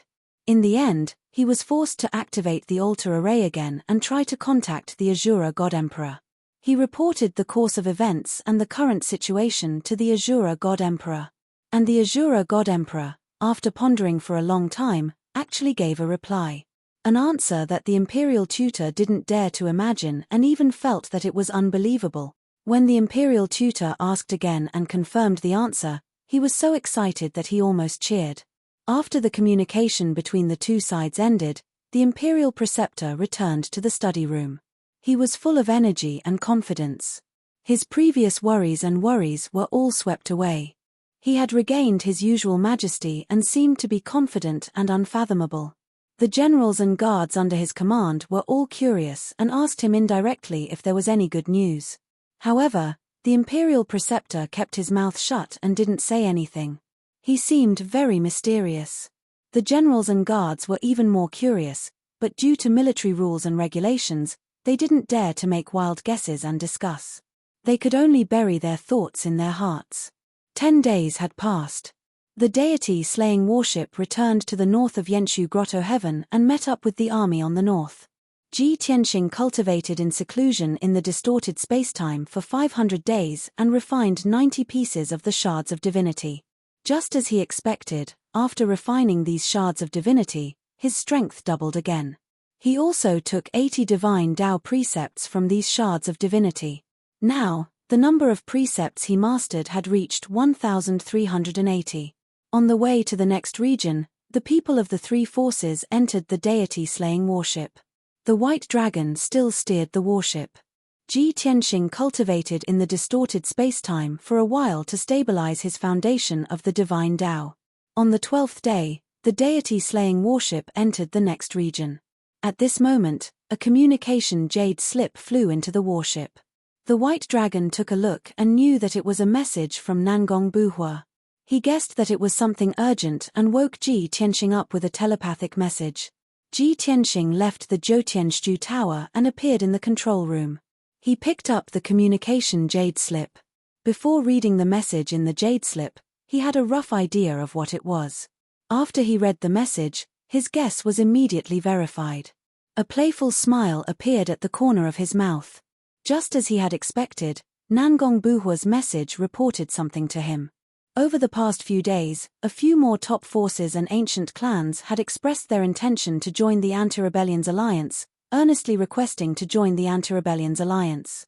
Haha, these guys who sail with the wind, they don't care about their face and dignity in order to protect their forces and foundations. Ji Tianxing held the communication jade slip and murmured with a chuckle. The white dragon also showed a mocking smile and asked, "Master, did the news of you destroying the God Slayer spread throughout the boundless heaven continent?" Those fence-sitters couldn't sit still when they heard the news. Ji Tianxing nodded with a smile. The white dragon curled his lips and commented, "Even if they know that joining the rebel alliance at this time is impossible to gain Master's trust and high regard, they still choose to join. That's because they see that we are invincible and that Master is invincible. The Imperial Tutors faction has suffered heavy losses and was unable to resist. These fence-sitters don't want to make contributions or divide the world. They only want to protect their foundations, so they can only hurry to join.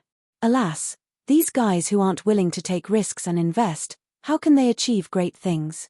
He didn't ask Ji Tianxing if he would accept those forces, because he knew that the answer was very clear.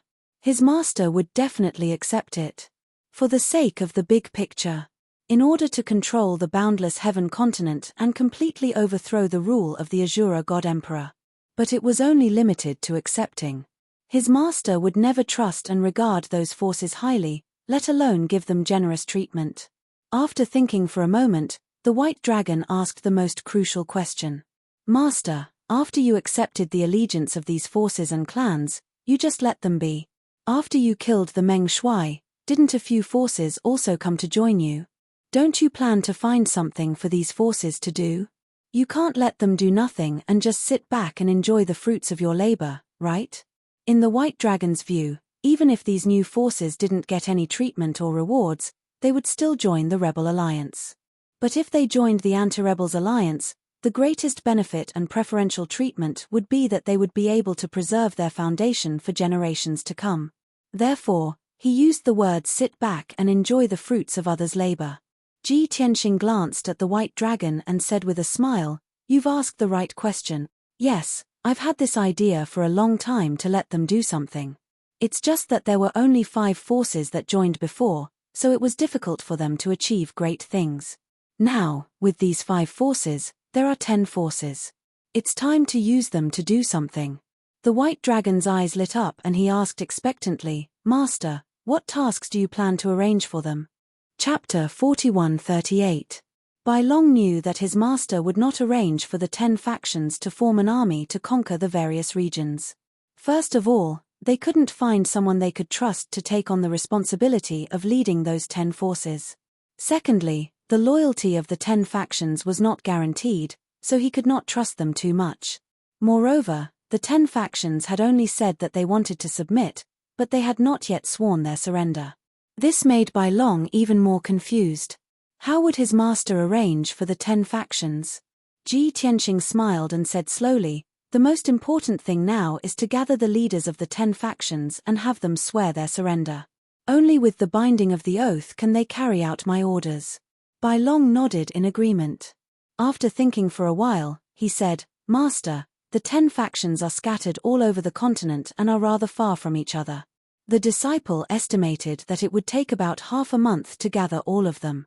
According to our schedule, we should enter the Ashan region in half a month. Why don't we have them gather there?" Ji Tianxing nodded slightly and smiled with praise. "Yes, your analysis is correct.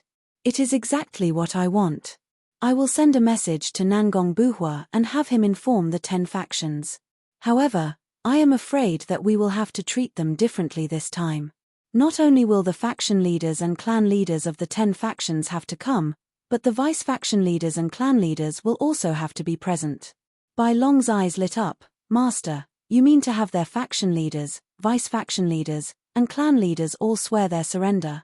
This way, we can prevent some faction leaders and clan leaders from being unable to convince the masses and have their power seized by their subordinates. Ji Tianxing nodded. Yes. This kind of thing is not rare. It is better to be cautious when dealing with these factions that have no integrity and integrity. With that, he took out a communication jade slip and sent a message to Nangong Buhua. All this time, the various factions had been unable to contact Ji Tianxing and could not send him a message. Therefore, they could only contact Nangong Buhua and have him pass on the message. Only the factions that had joined the rebel alliance could directly contact Ji Tianxing.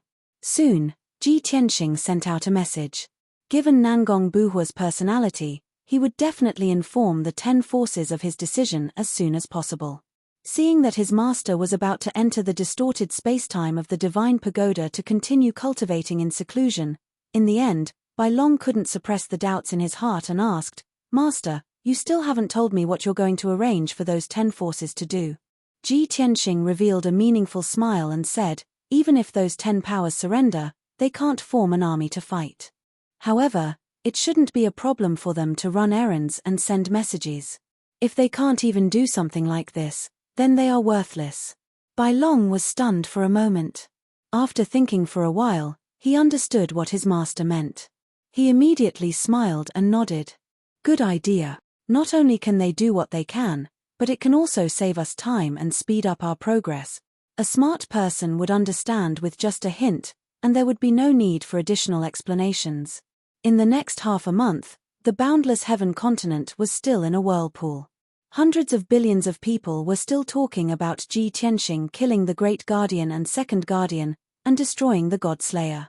During this period, the Rebel Alliance's 2 armies in the north and south conquered another 6 regions in succession. The masters of those 6 regions had long been mentally prepared. Even the Imperial Tutor was no match for the Rebel Alliance and was beaten to a pulp. They didn't even have the thought of resisting. In order to save their lives and preserve their eternal foundation, they had long gathered their forces. When the Rebel Alliance's army arrived, they simply surrendered and recited the oath of surrender. In this way, both sides didn't have to clash and also saved each other's time. Everyone was happy. From the looks of it, the Rebel Alliance sweeping through the entire boundless heaven continent was already the trend.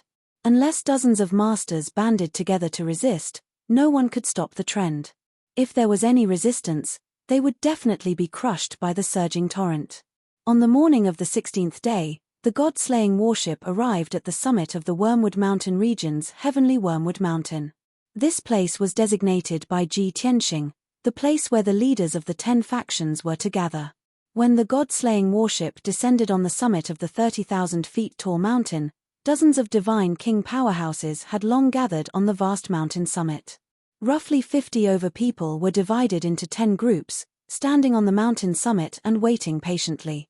These 10 groups of divine king powerhouses, the most had 6 people, and the least also had 2 people.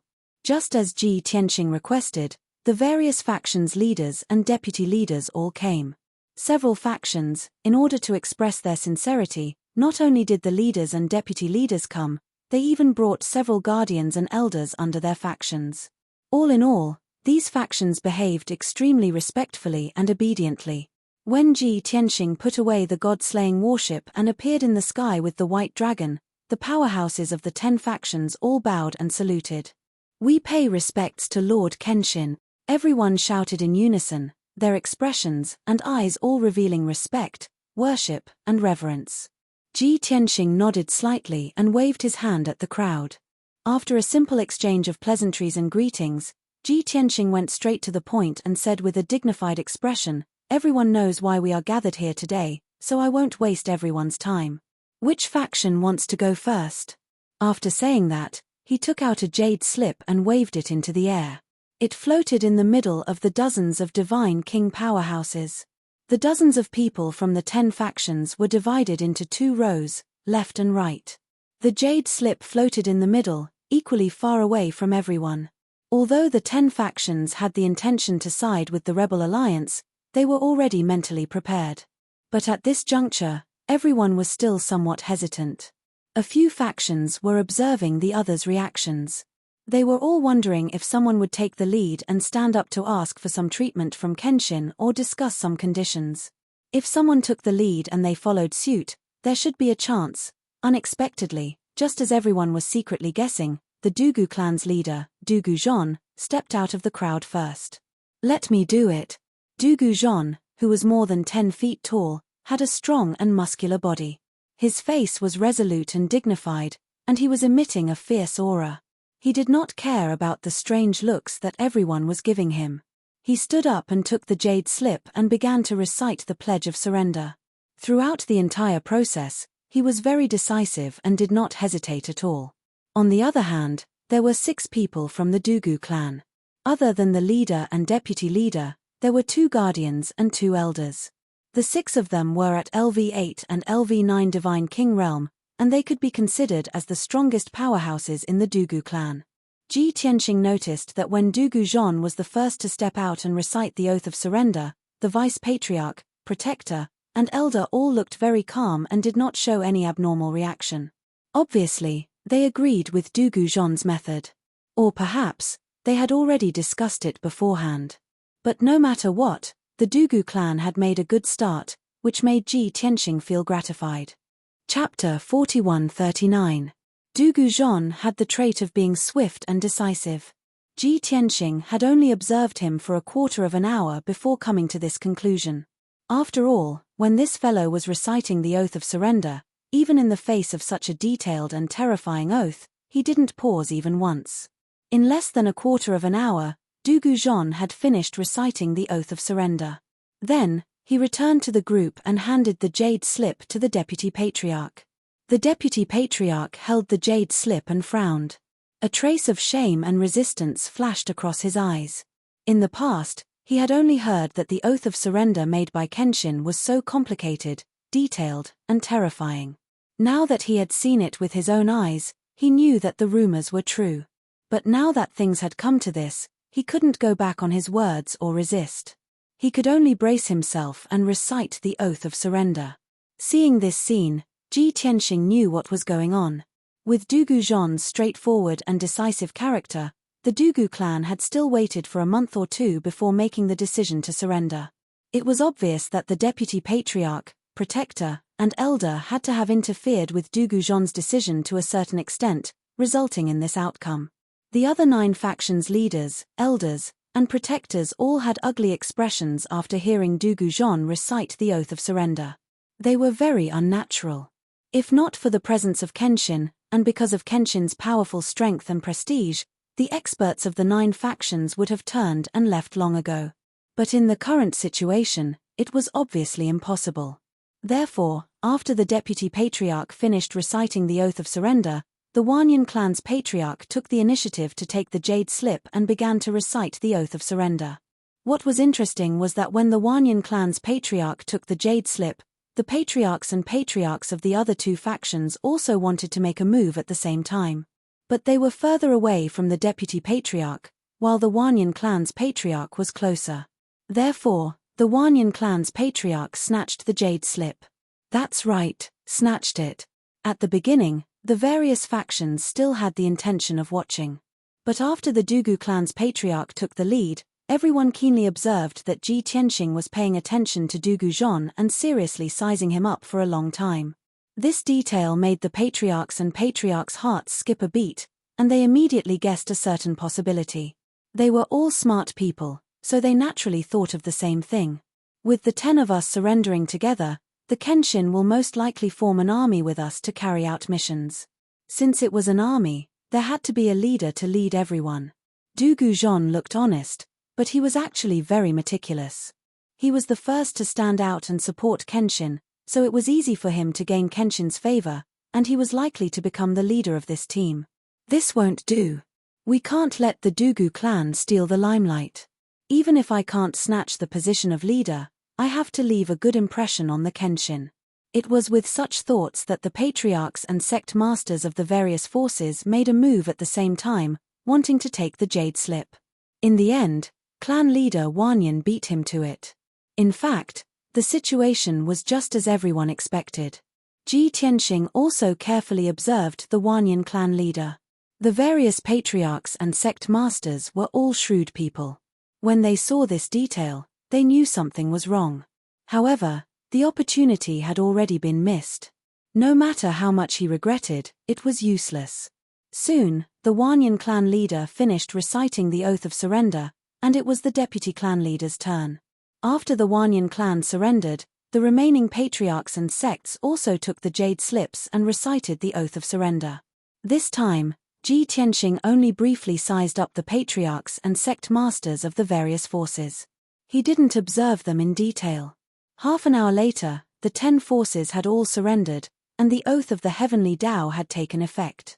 The divine light that lingered around everyone's body, the Daoist rhymes that appeared above their heads, and the lightning in the sky all made the patriarchs feel pressured and awed. They had never seen it with their own eyes before. They had only heard that the oath of surrender was terrifying. They had always felt that the oath was witnessed by the heavenly Tao, and that even the heavenly Tao was helping Kenshin. It was simply an exaggeration. But now, after experiencing it for themselves, they knew that the rumors were true and felt the terror of the heavenly Tao. After the 10 forces had all surrendered, Ji Tianxing put away the jade slip. He looked around and said in a solemn tone, "You have all joined the rebel alliance. You must always remember the contents of the alliance agreement and carry it out by example. If anyone violates the alliance agreement, don't blame me for severely punishing them." The patriarchs and sect masters of the 10 forces hurriedly nodded in agreement, indicating that they would do as they were told and wouldn't dare to go against Kenshin's will. Ji Tianxing nodded in satisfaction and began to announce the plan and mission. "Since you are already a part of the rebel alliance, you have to do your part at this critical juncture to save the people. I now announce that I have a special mission for you to carry out." Hearing this, the patriarchs of the 10 forces were a little surprised. At the same time, they were also a little expectant and nervous. They were surprised because they had just joined the rebel alliance, and Kenshin trusted them so much that he couldn't wait to assign them a mission. What kind of mission would Kenshin assign them to carry out? They were really looking forward to it. They couldn't be formed into an army to attack the various regions and deal with the Imperial Tutor's army, right? Or even use them as cannon fodder to send them to their deaths. This was the reason why everyone was nervous.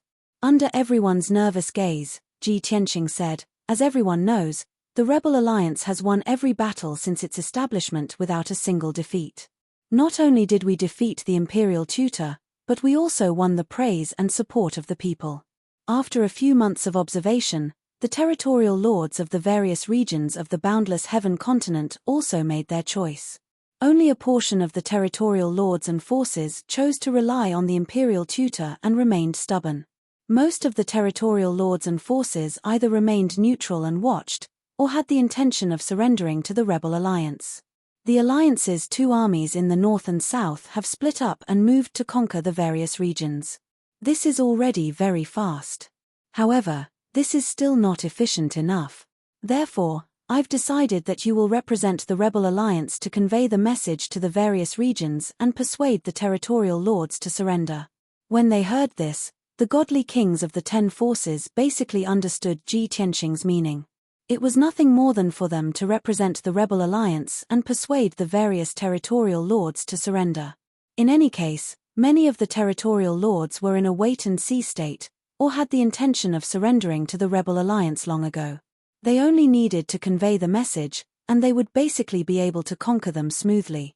Of course, if any of the territorial lords couldn't figure it out and insisted on fighting to the death, then they would have to deal a heavy blow. All in all, this mission still carried a certain amount of risk. At this moment, they heard Ji Tianxing announce the results in a dignified tone.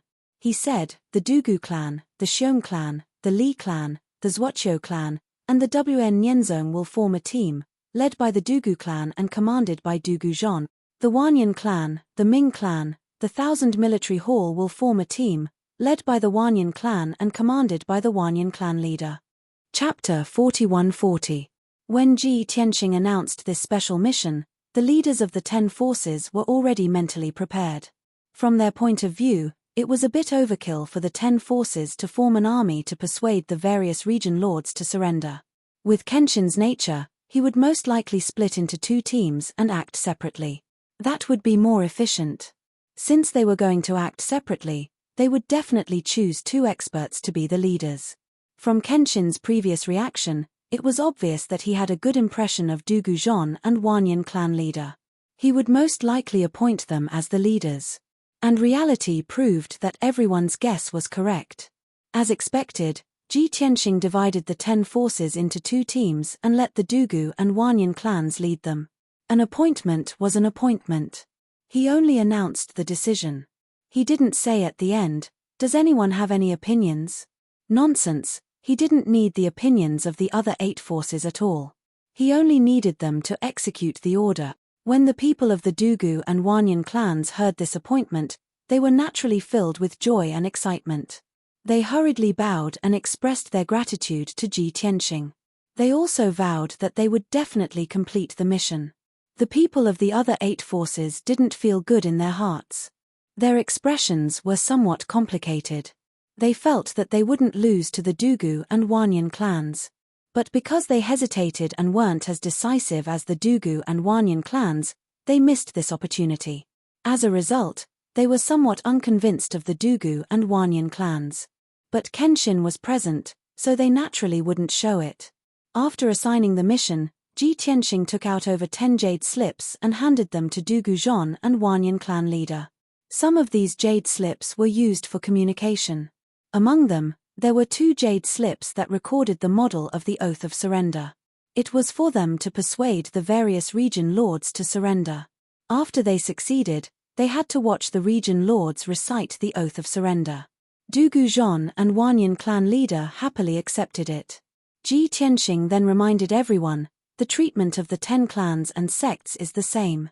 After our great mission is completed, you will be given a region of land. However, this was only the basic treatment and conditions. In the process of saving the people and fighting against the Azura God Emperor and the Imperial Tutor, I will also give out appropriate rewards and punishments according to everyone's performance. I hope that everyone will work hard and complete the task diligently. Only then will you be able to reap the rewards. If there is anyone who pretends to comply, deliberately causes trouble, disrupts and delays my plan, I won't even bother to threaten you. You're on your own now. The entire boundless heaven continent had witnessed Kenshin's strength, methods, and shrewdness. No one would doubt it. Therefore, when they heard Ji Tianxing's words, everyone's heart trembled, and they nodded solemnly in agreement. Ji Tianxing gave a few more instructions to Dugu Zhon and clan head Wanyan before leaving Heavenly Wormwood Mountain. Next, he rowed the god-slaying battleship and led the North Army to conquer other regions. The 10 newly joined forces also quickly returned to their respective territories and began to mobilize people to carry out special missions. According to Ji Tianxing's instructions, they split into 2 groups and headed towards the east and west respectively to persuade the various area lords to surrender. A few days later, another important piece of news began to circulate in the boundless heaven continent. Another 8 ancient clans and 2 top forces had pledged allegiance to the Rebel Alliance and had an audience with Kenshin on Heavenly Wormwood Mountain. They swore an oath of surrender in front of Kenshin, causing a change in heaven and earth, and were witnessed by the heavens. No one knew what exactly Kenshin and the 10 forces discussed. However, this matter was absolutely true, and the results were also very obvious. After the 10 forces left Heavenly Wormwood Mountain, they returned to their respective abodes and began to mobilize the elite experts under their command. It was said that there were rumors that Kenshin had arranged a special mission for the 10 forces. The powerhouses of the 10 forces would be divided into 2 groups to carry out Kenshin's orders. As for the specific content of the mission, no one knew for the time being. However, what was certain was that Kenshin would definitely use the 10 forces to speed up the progress of conquering the various regions. The facts proved that this was indeed the case. 20 days later, the 10 forces each mobilized 800 elites, assembled them into 2 groups, and set off in the east and west directions. Both groups had 4,000 people, and most of them were Divine Lord powerhouses. Among them, there were only 50 Divine King powerhouses.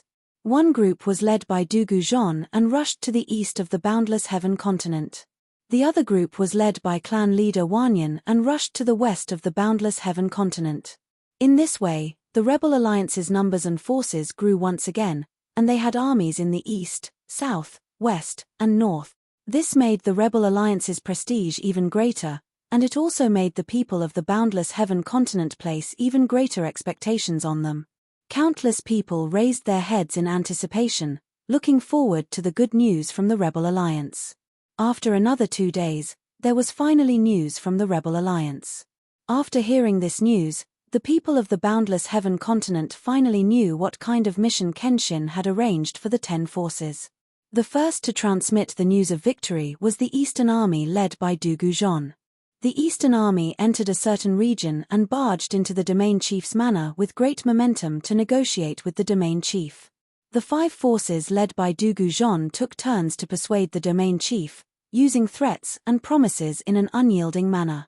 Besieged by 4,000 soldiers of the Eastern Army, the governor and his soldiers had no choice but to submit and swear to surrender in front of everyone. After forcing the domain chief to surrender, Dugu-jeon conveyed Kenshin's order to the domain chief to abolish slavery as soon as possible and restore the freedom of the people. Due to the oath, the domain chief naturally could not disobey Kenshin's order and could only act according to the order. After the Eastern Army successfully subdued the region, they quickly rushed to the next region. Then, there was good news from the Western Army. The Western Army led by clan leader Wanyan also successfully subdued a certain region. The specific process was basically the same as Dugu-jeon's experience. It was also the Western Army that advanced triumphantly, domineering, and tough attitude that persuaded the domain chief to surrender. The domain lord only had 2 choices. Either he surrendered, or he resisted. If he resisted, he would be besieged by the 4,000 soldiers of the Western Army. These domain chiefs who stayed in their respective territories and did not follow the order to go to the Azura Divine Palace all had selfish motives and wanted to surrender. Therefore, without exception, the domain chief chose to surrender. After successfully subduing the region, clan leader Wanyan read Kenshin's order and ordered the domain chief to carry it out and restore the freedom of the people. After this matter smoothly ended, clan leader Wanyan led the Western Army and rushed to the next region. After the news spread, the various forces and hundreds of millions of people were discussing it. The new Eastern and Western armies seemed no different from the original Northern and Southern armies. But in reality, the difference between the two was huge. Chapter 41-41. The original North and South armies were the first to submit to the Kenshin. Their attitude was clearer and more trustworthy of the Kenshin's trust. At the same time, the North Army was led by Kenshin while the South Army was led by Nangong Buhua. In the current rebel alliance, Nangong Buhua was the Kenshin's most trusted aide. In other words, the North and South armies were more loyal and controllable. They could be called the rebel alliance's main force. As for the new East and West armies, they were fence-sitters who only submitted to the rebel alliance after a few months of observation. Their loyalty was not high. The forces that formed the two armies could not be trusted. The Dugu and Wanyan clans that led the two armies were not Kenshin's trusted aides. Therefore, the Kenshin's control over these two armies would be much weaker. Due to the fact that the leaders and vice-leaders of the 10 forces had already sworn an oath of surrender. Therefore, they would not dare to go against the Kenshin's will and disobey the Kenshin's orders. However, no one could guarantee that they would not do something that would deceive their superiors and deceive their subordinates at certain crucial moments. Let's take a simple example. If the North and South armies met a territorial leader who did not surrender and even gathered their forces to resist, there would be no hesitation. Then, without a doubt, he would definitely start a war and forcefully defeat the other party, forcing them to surrender. Or they could kill the other party and choose a new territorial leader to control the territory. However, the East and West armies looked aggressive and tough, using the Rebel Alliance and Kenshin's signboard. If they met a territorial leader who was stubborn and did not fear death and refused to surrender, the East and West armies would definitely not be able to do so. They would just start a war. Most of the forces would try to preserve their own strength and stall for time while waiting for the Kenshin to come and settle it. Therefore, the East and West armies were still under Ji Tianxing's observation and test. He did not expect the two armies to fight a bloody battle. It would be enough if they could serve as a messenger and persuade the other party to surrender. As time passed, the four armies of the Rebel Alliance conquered one territory after another. The territories that surrendered to the Rebel Alliance also spread out in all directions with Yenshu's heavenly cave as the center. After a short 3 months, nearly half of the boundless heaven continent actually belonged to the Rebel Alliance. In the meantime, quite a few top forces and ancient clans requested to join the Anti-Rebellion's alliance sincerely and humbly. Even though everyone knew that these factions and ancient clans were all shameless people, they still didn't dare to offend them. After being a fence-sitter for so long, it was only now that he joined the Rebel Alliance. It was truly despicable. However, Ji Tianxing still followed the old rules and allowed them to join the Rebel Alliance. He also personally watched them read the Oath of Surrender. As for these forces, Ji Tianxing treated them even worse. Other than guaranteeing that they could preserve their current forces and industries after unifying the boundless heaven continent, they did not give any conditions or treatment. There was no reward of a region or permission to develop forces and businesses in the surrounding 9 regions. Even so, those forces had no complaints and surrendered obediently. Of course, the boundless heaven continent was now clearly divided and the situation was very clear. This should be the last batch of fence-sitters who joined the Rebel Alliance. The forces that were still in a wait-and-see state would probably continue to observe. As for the Imperial Tutor, he did not make any big moves in these 3 months. He only mobilized and gathered the forces under his command and deployed more troops in the Dark Knight region to make the entire region impregnable. At present, it seemed that the Imperial Tutor was determined not to fight back. He only wanted to defend the Dark Knight region and wait for the final battle.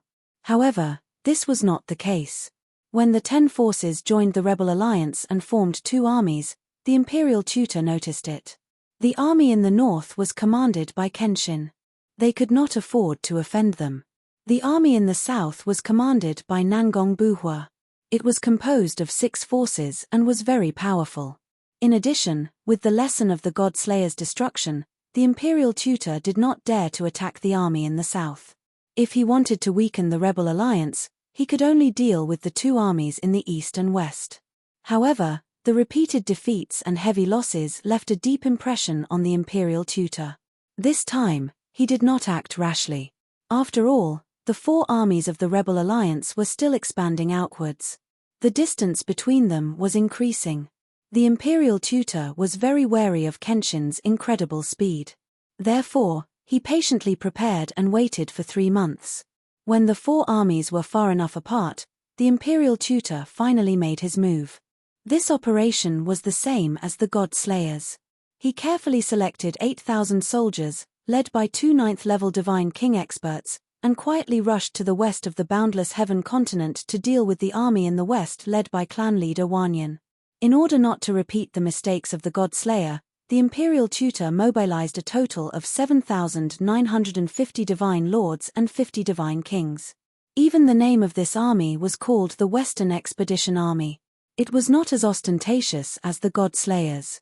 The Imperial Tutor studied the information of the army in the west and felt that the 4,000 soldiers were weak and lacked coordination. However, he still sent out double the number of soldiers and taught them a few strategies.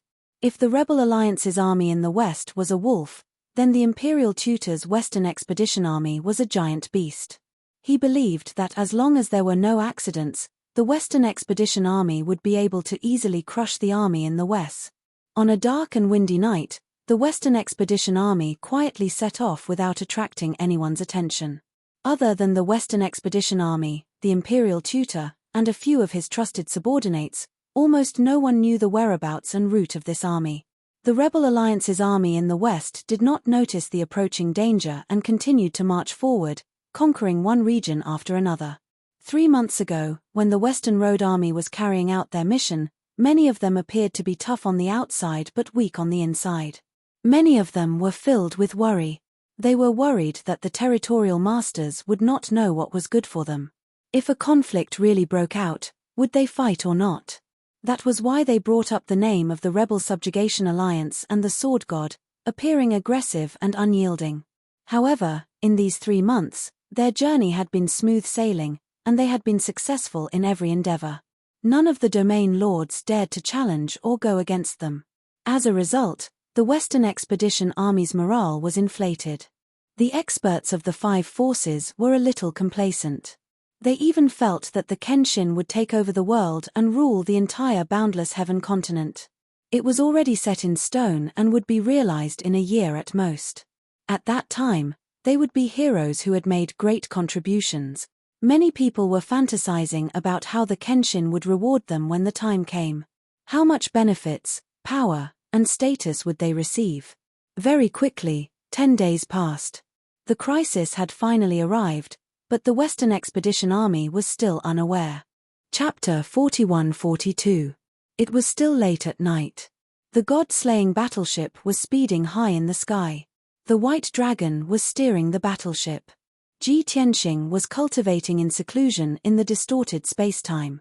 The people of the Phoenix clan, Yuchi clan, and 100 Refinement Ancient sect were circulating and adjusting their breathing in the battleship. A day ago, the Northern Army had just subdued an area lord and was currently rushing to the next area. Seeing the Rebel Alliance advancing triumphantly without any setbacks and occupying half of the boundless heaven continent in such a short period of time, everyone was very satisfied and proud. However, Ji Tianxing, who was cultivating in seclusion in the God Pagoda, suddenly ended his cultivation and opened his eyes.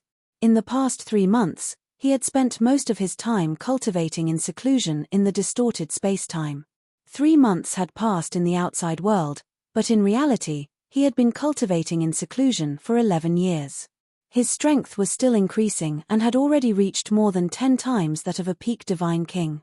Originally, he was at a critical juncture of his cultivation. In a few more months, he would be able to double his strength again. However, in the past 2 days, distracting thoughts vaguely appeared in his mind again and started to affect his thinking, causing him to be unable to concentrate on his cultivation. Until tonight, the distracting thoughts in his mind became more and more intense and became a kind of warning sign. It was very obvious that Ji Tianxing was disturbed by the heavens again and had a bad premonition. In other words, it was very likely that this was a warning from the heavens. With the experience of the God Slayer ambushing the Southern Army, Ji Tianxing immediately realized that something big was about to happen again. However, the heavens were unpredictable. Even if he had a sudden premonition of danger, he could not determine where the danger came from. My friends and family are all by my side, cultivating in the battleship and the God Pagoda. With my current strength, there is no opponent in the divine world, so naturally, there will be no danger. That premonition of danger is most likely related to the Rebel Alliance. Ji Tianxing calmed down and sat under the Bloodflame sacred tree. He began to analyze and speculate seriously. Could it be that the Imperial Tutor has been in seclusion for 3 months and secretly mobilized an army to ambush the Rebel Alliance? That's highly possible. In just a short moment, he had determined the basic direction. The crisis should have come from the Imperial Tutor and descended upon the Rebel Alliance. If the Imperial Tutor doesn't want to fight with me, he won't dare to provoke me. The Southern Army. Previously, he had sent God Slayer to ambush them. In the end, the God Slayer was destroyed. He probably wouldn't attack the Southern Army again. On the other hand, the Eastern and Western armies that had just joined the alliance did not have my trusted subordinates to lead them, nor did they have sufficient loyalty and teamwork. As a result, their combat strength was not strong. If I were the Imperial Tutor, the safest course of action would be to attack both the Eastern and Western armies. Furthermore, after learning the lesson of the God Slayer's crushing defeat last time, the Imperial Tutor would definitely attach great importance to this and strive for success. Both the Eastern and Western armies had 4,000 soldiers each. The Imperial Tutor would have to send at least 6,000 soldiers to defeat them. But, will the Imperial Tutor deal with the Eastern or Western armies? Through a series of analysis and inferences, Ji Tianxing locked onto the Eastern and Western armies. However, at this juncture, he was unable to analyze which army the Imperial Tutor would deal with. After all, the heavens had only given him a warning, giving him a premonition of crisis. It was already not easy for him to analyze so many clues and train of thought through an illusory premonition and finally lock onto the Eastern and Western armies. If he wanted to distinguish which army the imperial tutor would deal with, that was not a warning from the heavens, but a direct answer. How was this possible? Therefore, after analyzing and guessing for a while, Ji Tianxing really could not deduce a specific result. Thus, he took out 2 communication jade slips and sent them to Dugu Zhon and clan leader Wanyan respectively. The contents of the jade slips were very simple. There were only a few sentences. However, Ji Tianxing's tone was dignified and his wording was cautious, indicating that this crisis was no small matter. Dugu Zhon and clan leader Wanyan were leading their armies and galloping on the eastern and western sides of the boundless heaven continent. They were both immersed in their previous success and glory, and their mentality was somewhat complacent. There was a kind of mysterious self-confidence that said, if the imperial tutor does not appear, who can compete with him? Moreover, in these 3 months, they had rarely received personal messages from Kenshin. Tonight, when they suddenly received a message from Ji Tianxing, both of them were filled with joy and anticipation. They thought that Kenshin had some instructions or wanted to reward them. Unexpectedly, Kenshin actually warned them in a solemn tone to be careful in the next few days, fearing that something big would happen and a crisis was imminent. When they saw such a message, Dugu Zhon and clan leader Wanyan's reactions were basically the same. Both of them respected Kenshin very much and maintained their respect and trust for him. Of course, they believed that if Kenshin said that a crisis was imminent, something big would definitely happen. In the next few days, they would also follow Kenshin's orders and be more careful and prudent in their actions. However, the problem was that Kenshin's words were vague and unclear. He did not say what kind of danger it was or when it would happen. This made Dugu Zhon and the Wanyan clan head confused. They were at a loss of what to do. Therefore, after the 2 of them repeatedly pondered over Ji Tianxing's message, they also invited a few clan leaders and sect leaders to discuss how to reply to Kenshin. Although those clan leaders and sect leaders were on high alert, they did not take it too seriously. When everyone was discussing, they also had a calm and relaxed attitude. Our rebel alliance's general momentum has been established and we already control half of the boundless heaven continent. Even the imperial tutor does not dare to come out and face us. What does this mean? The alliance's forces are strong enough that even the imperial tutor does not dare to face us easily. Not that we want to brag, but in the current boundless heaven continent, unless the imperial tutor personally takes action, who would dare to go against our eastern, western army? These were the original words of a certain clan leader, but they were also the thoughts of everyone. To put it simply, the 10 forces of the eastern and western armies had all expanded. They all felt that apart from the imperial tutor, no one could threaten them. Even though Kenshin had warned them to be careful, he did not clearly explain what was going on, so no one took it to heart. The discussion ended without a conclusion just like that. Dugu Zhon and clan leader Wanyan considered their words and replied to Ji Tianxing. First, they expressed that they would follow orders and would be more careful and prudent. Second, they asked Kenshin to clearly state what kind of danger it was. If they could know the specific situation, it would be convenient for the army to deploy plans in advance and respond accordingly. Only then would they be able to turn danger into safety. After Ji Tianxing received the 2's messages, he felt deeply helpless. I can't predict the future, so how would I know the specific situation of the danger? If I knew, why wouldn't I tell you? Ji Tianxing muttered a few words to himself before replying to Dugu Zhon and clan leader Wanyan. He reminded the 2 that the imperial tutor was likely to send an army of more than 6,000 people to secretly ambush the eastern and western armies. However, the specific location of the ambush and what kind of scheme they would use were still unclear. In short, the eastern and western armies had to be careful. If they were really ambushed, they should prioritize preserving their strength.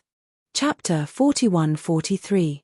However, Ji Tianxing still couldn't confirm which army would be ambushed in the east or west. He also didn't know the imperial tutor's exact plan or when they would attack. However, this wasn't important to Dugu Zhon and clan leader Wanyan. After receiving Ji Tianxing's message, they only grasped one key piece of information. That was, If they were really ambushed, they shouldn't think about fighting to the death. Instead, they should conserve their strength. This made Dugujeon and the Wanyan clan head calm down and let out a sigh of relief. Previously, they were still worried about whether they should fight to the death if they were really ambushed. If they didn't fight with all their might, they would disgrace the rebel alliance's reputation and go against the Kenshin's orders. They would most likely be punished by the Kenshin. However, if they were to fight to the death, there would be no tacit understanding between the 10 forces. It would be very difficult for them to unleash their full strength. They would definitely be at a disadvantage and suffer heavy casualties. Fortunately, Ji Tianxing's message completely resolved their worries. Dugujeon and clan leader Wanyan hurriedly went to inform their subordinate forces and pass on the Kenshin's instructions. When the various forces learned of the Kenshin's attitude, their worries disappeared. They became much more relaxed. On the other side, Ji Tianxing's uneasiness grew stronger and stronger. The premonition in his mind grew stronger and stronger. He knew that what he predicted would happen very soon. It was very likely that it would happen tonight. Therefore, he simply stopped his secluded cultivation and closed his eyes to rest in the cockpit of the god-slaying battleship. At the same time, he patiently waited for clan leader Wanyan and Dugujeon's reply. The Eastern Army led by Dugujeon maintained a vigilant and alert posture. They also slowed down their speed. In order to avoid being ambushed by the imperial tutor's soldiers, Dugujeon and the other god kings of the various forces were all on high alert. They used their divine senses and secret techniques to scout their surroundings. If there was any danger, they would be able to detect it in advance and react accordingly. The Western Army led by clan leader Wanyan was similarly cautious and slowed down their speed. Everyone was on high alert, casting all kinds of divine spells to scout the surroundings in advance to see if there was an ambush. However, the Western Expedition Army sent out by the Imperial Tutor had long locked onto the direction and trajectory of the Western Expedition Army. They had also made arrangements and ambushes in advance. Even though the 4,000 soldiers of the West Road were all on high alert. However, they still did not realize that danger and crisis were rapidly approaching. Very quickly, 4 hours passed. It was dawn, and the long night had finally come to an end. A glimmer of dawn had already appeared on the horizon. At this moment, the 5 divine warships that the Western Army was riding on were flying over a mountain range at lightning speed. There weren't any kingdoms or cities in the surrounding hundreds of thousands of miles. This was a primeval forest with few people. Towering ancient trees could be seen everywhere. After receiving Ji Tianxing's reminder, clan leader Wanyan, who was in charge of the army on the Western Road, had been paying close attention to the outside to prevent any accidents from happening. At the same time, he had also discussed with several of his trusted subordinates and elders how the imperial tutor would attack them if he sent out a powerful army. His trusted subordinates and elders all agreed that the army sent by the imperial tutor would most likely set up an ambush in a domain chief's manor not far away, just like the God-Slayer. If the Western Army advanced triumphantly and recklessly rushed into the domain chief's manor, they would be surrounded by enemies from both sides and would be fiercely attacked by the imperial tutor's army. Given the coordination and combat strength of the Western Army, once they were surrounded and ambushed in a secret realm, they would most likely be wiped out. However, after listening to the discussion of his trusted subordinates and elders, clan leader Wanyan frowned and pondered for a long time. In the end, he shook his head and rejected the idea. Previously, the imperial tutor used this method to send out the God-Slayer to set up an ambush in advance to deal with the Western Army. Although the God-Slayer's ambush was successful, the appearance of Kenshin led to the complete annihilation of the God-Slayer. I think that the imperial tutor has suffered a loss once, and he will never make the same mistake again. Upon hearing clan leader Wanyan's words, his trusted subordinates and elders all looked puzzled. Clan leader, do you mean that the army sent by the imperial tutor won't ambush us in the next domain chief's manor? This is the safest way to do it. If the imperial tutor doesn't carry out the same plan, what will he do? The answer is obvious. If the army sent by the imperial tutor doesn't ambush us in a secret realm, then they will definitely intercept us halfway. That's right. If we are suddenly attacked by the army under the command of the imperial tutor while we are hurrying along, We will definitely be caught off guard and suffer heavy casualties. But the problem is that we have been flying and hurrying along. How many calculations and deductions did the imperial tutor make in order to send his army to the place where we are bound to pass by in advance? Everyone guessed what the imperial tutor would do and realized that danger would soon befall them. There was no need to wait for 4 or 5 days. Perhaps tonight would be the night to see the outcome.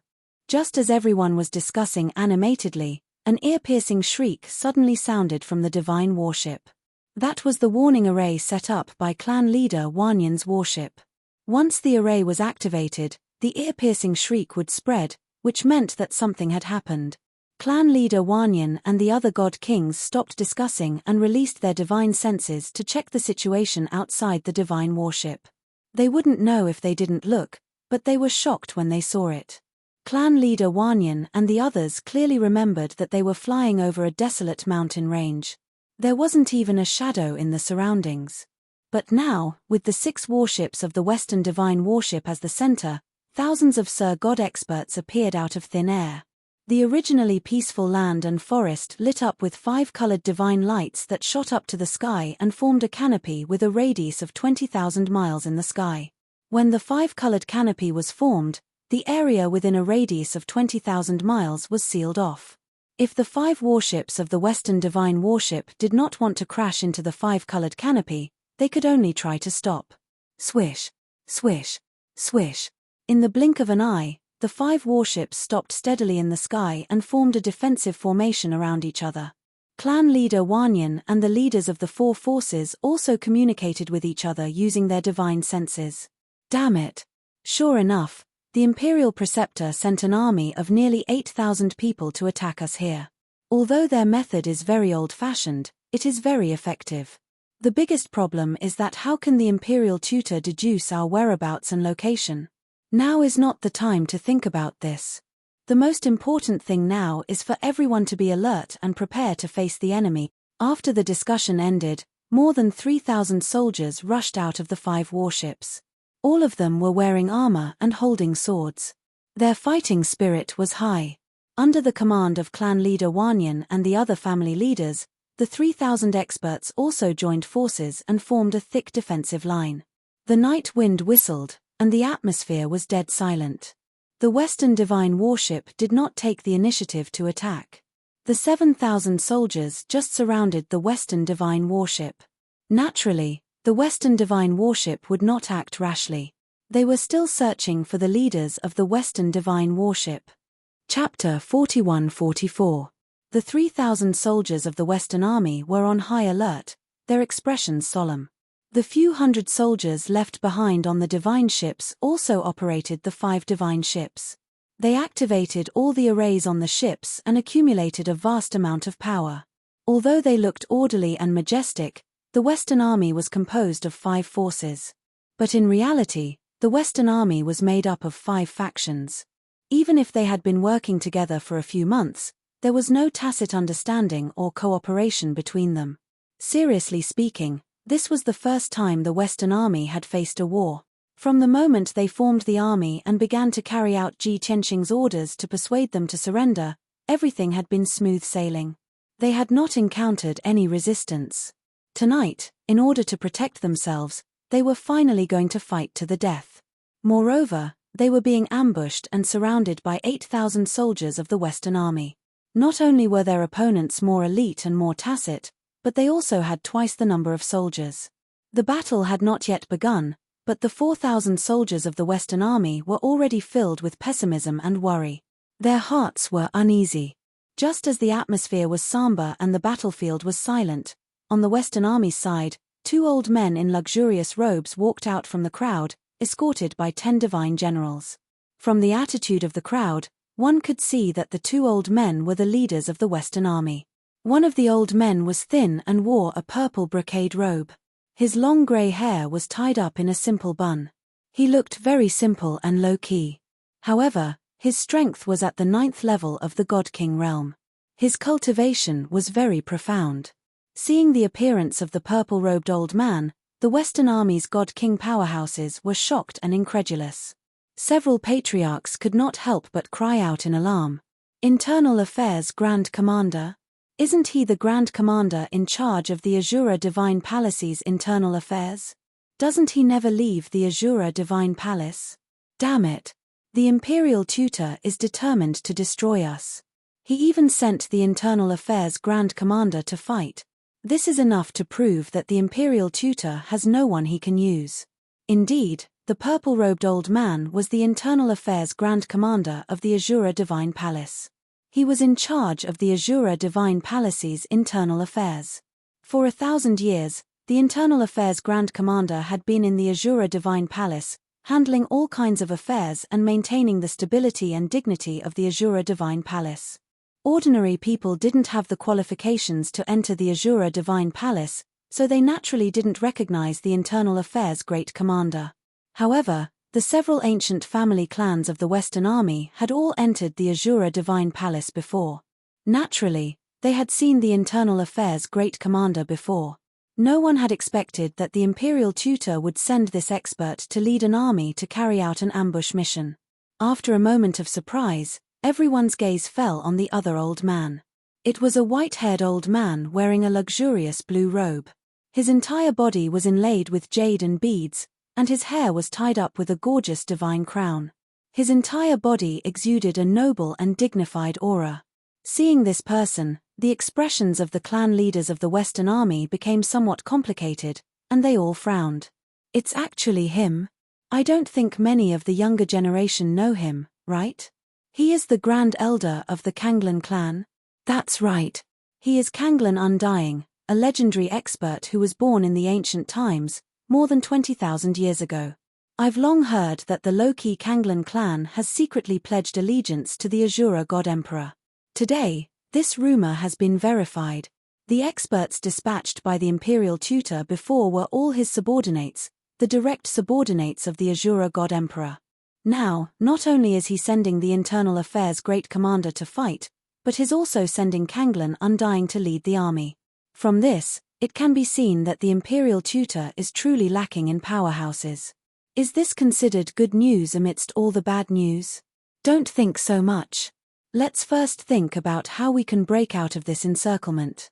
The clan leaders secretly communicated with each other, their hearts brimming with worry and anxiety.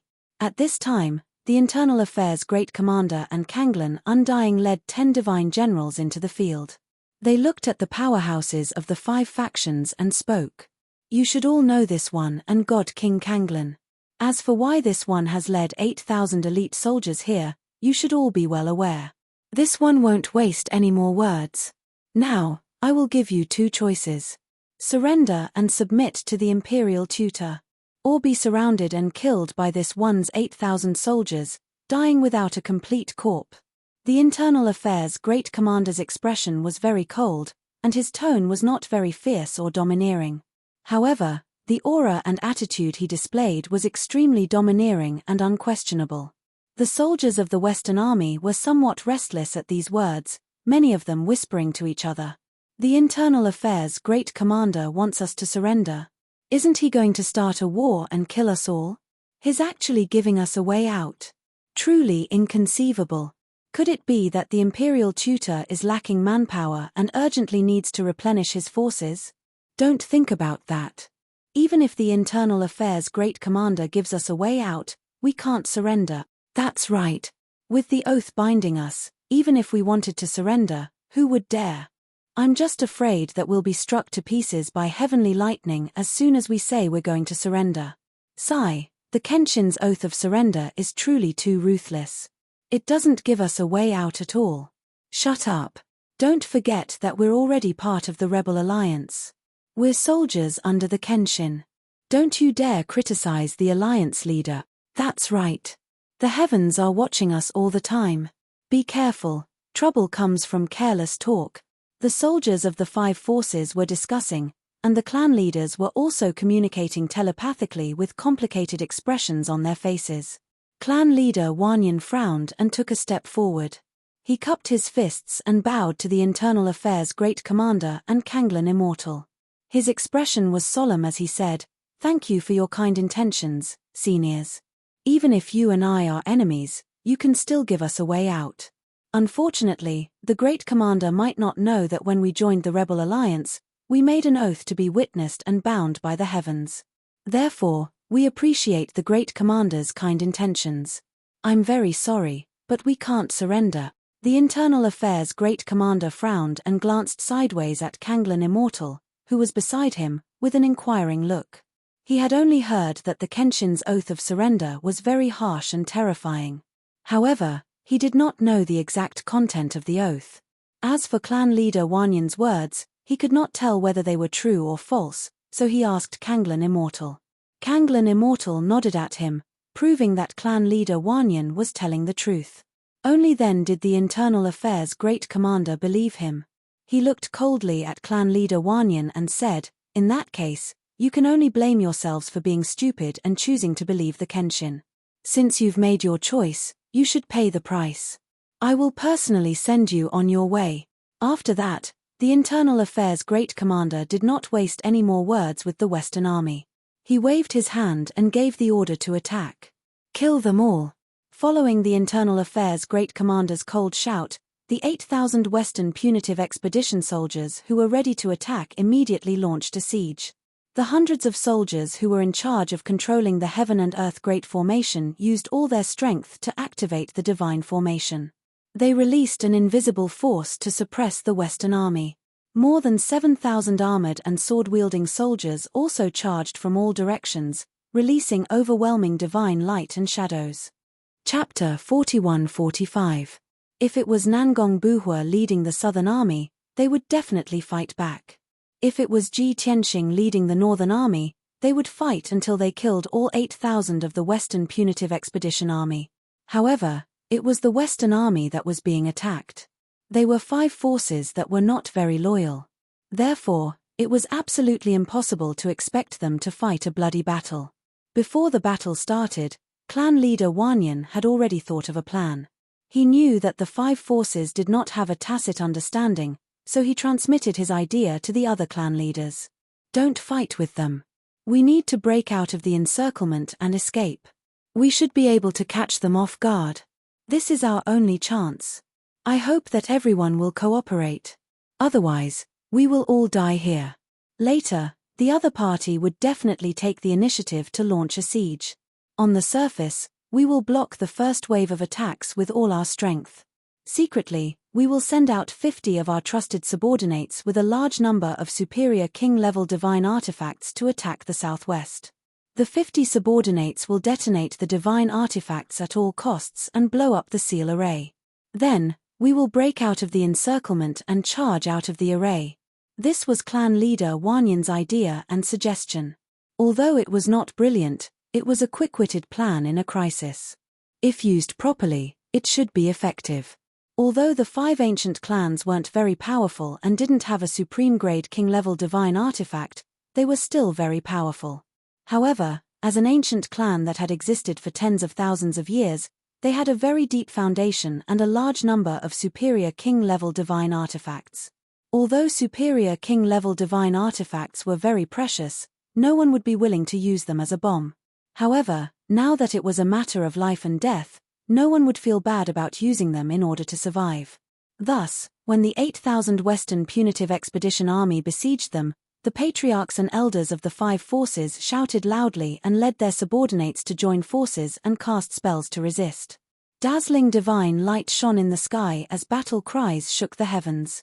At first glance, the Western Army appeared to be very hot-blooded and determined to fight to the death. However, everyone knew that they were only doing their best to block the first wave of attacks from the Western Punitive Expedition Army and minimize casualties. Everyone's hope of survival was placed on the 50 god kings. Whoosh whoosh whoosh, more than 3,000 soldiers were fighting hot-bloodedly, and the 5 divine warships were also firing at full power. However, there were 50 god kings among the crowd who were traveling in the opposite direction. Each clan sent out 10 god kings, making a total of 50 people. They were currently charging towards the southwest without regard for anything else. The 5 clan heads and the sect master each collected more than a dozen king-grade high-grade god artifacts and handed them to the 50 god kings. They rushed out of the crowd without any regard for their own safety. Even if they were injured by the divine spells that filled the sky, they still tried to get close to the edge of the ceiling formation. Boom, boom, boom. Bang, bang, bang, bang. The divine arts unleashed by the 8,000 soldiers of the Western Punitive Expedition Army clashed with the divine arts unleashed by the 3,000 soldiers of the Western Punitive Expedition Army, causing a deafening explosion. At this moment, the area within a radius of 20,000 miles was filled with endless fragments of divine light. Violent shockwaves and air currents reverberated within the ceiling formation. In the first round of battle, the Western Punitive Expedition Army naturally had the advantage. More than 3,000 soldiers of the Western Army only managed to block 80% of the attack.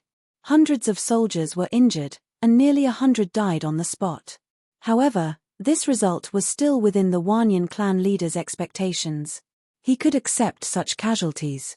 Fortunately, they were able to block most of the attacks and protect the 50 god kings who were responsible for the mission. They successfully made it to the southwest. When the 50 god kings reached the edge of the ceiling formation, they took out all kinds of king-grade high-grade god artifacts and quickly cast spells to detonate them. Although there were nearly 1,000 soldiers of the Western Punitive Expedition Army at the edge of the ceiling formation, they immediately focused their firepower on the 50 god kings. However, they were caught off guard and their reactions were not fast enough. They still lost the initiative. Even though they cast divine arts in time, they were still one step too slow. In the next moment, dozens of king-grade high-grade god artifacts exploded at the same time, releasing dazzling divine light that was as dazzling as the sun. Boom! Boom, boom, boom! A deafening explosion reverberated between heaven and earth, deafening even the apathetic. The violent shockwaves swept across a radius of 20,000 miles. Not only did it injure nearly 1,000 soldiers of the Western Punitive Expedition Army, but it also sent the 50 god kings flying. Dozens of king-grade high-grade god artifacts exploded at the same time. It was no less powerful than the all-out attack of 3 peak god kings. The result was obvious. The ceiling formation that the Western Punitive Expedition Army had set up in advance could not withstand such a violent explosion. A huge crater with a radius of 3,000 feet was blasted open. The crater was surrounded by cracks and craters for more than 2,000 miles. The entire ceiling formation began to shake violently, letting out cracking noises, seeming to be on the verge of collapse. The commander of Internal Affairs and Kanglin Immortal did not expect such an outcome. The thousands of soldiers of the Western Punitive Expedition Army were also stunned. They did not expect the Western Punitive Expedition Army to be so cunning. They had planned to escape before the battle had even begun. Under normal circumstances, they would have fought for a few rounds. If they could not win, they would have broken through the encirclement and escaped. How could they be so shameless? They pretended to fight, but in fact, they had already planned to escape. They had no integrity. How shameful. While the Western Punitive Expedition Army was in a daze and angry, the 3,000 soldiers of the Western Punitive Expedition Army turned around and rushed southwest as fast as they could. Who said that the 5 forces of the Western Punitive Expedition Army did not have a tacit understanding? Look at how they are running for their lives. Look at how fast they are running. Whoosh, whoosh, whoosh. The first to break through the hole in the ceiling formation were naturally the 50 divine kings. They were all badly injured. Their clothes were tattered, their bodies were covered in blood, and their bodies were riddled with wounds. A small portion of their injuries were caused by the Western Punitive Expedition Army. Most of them were caused by the explosion of the divine artifacts. Whoosh, whoosh, whoosh. Soon after, the 5 god warships also passed through the hole at the speed of light and escaped from the ceiling array. Logically speaking, the divine warships should have brought up the rear. But everyone was running for their lives. They did not care about the order. They just wanted to see who could run faster. Fortunately, when the hole in the ceiling formation was blown open, more than half of the Western Punitive Expedition Army that was closest to it were killed. The remaining 300 or so were heavily injured and had lost their ability to fight. Thus, no one could stop the Western Punitive Expedition Army from escaping. Whoosh, whoosh, whoosh. Finally, the 3,000 soldiers of the Western Punitive Expedition Army reached the hole and rushed out of the sealing formation without a care for their own safety. The Western Punitive Expedition Army in other directions finally reacted. They immediately rushed to the rescue and cast spells to stop them. Divine artifacts covered the sky and the earth. They shone with 5-colored divine light. Like a flood, they poured down on the hole. Rumble. Half of the 3,000 soldiers of the Western Punitive Expedition Army had escaped the sealing formation. The rest were intercepted and could only cast spells to resist. They were held back and slowed down. Soon, they were surrounded by even more Western Punitive Expedition Army. Chapter 41-46. The Western Army that had rushed out of the sealing array boarded the divine warships. They were temporarily safe. Everyone heaved a sigh of relief. However, before they escaped the pursuit of the Western Army, they did not dare to say that they were completely safe. They did not dare to let down their guard. The 5 divine warships deliberately slowed down and flew southwest. They could not wait outside the array for the other half of the soldiers to escape. They could only fly southwest and wait for the remaining soldiers to catch up. Whether or not the soldiers could escape the sealing formation and survive was up to the will of the heavens. This method of cutting one's wrist to protect more people was also agreed upon by the 5 families. Soon, 10 breaths passed. The 5 divine warships had flown 100,000 miles away from the sealing array. More than 800 soldiers, covered in blood and heavily wounded, caught up with the divine warships of the various clans.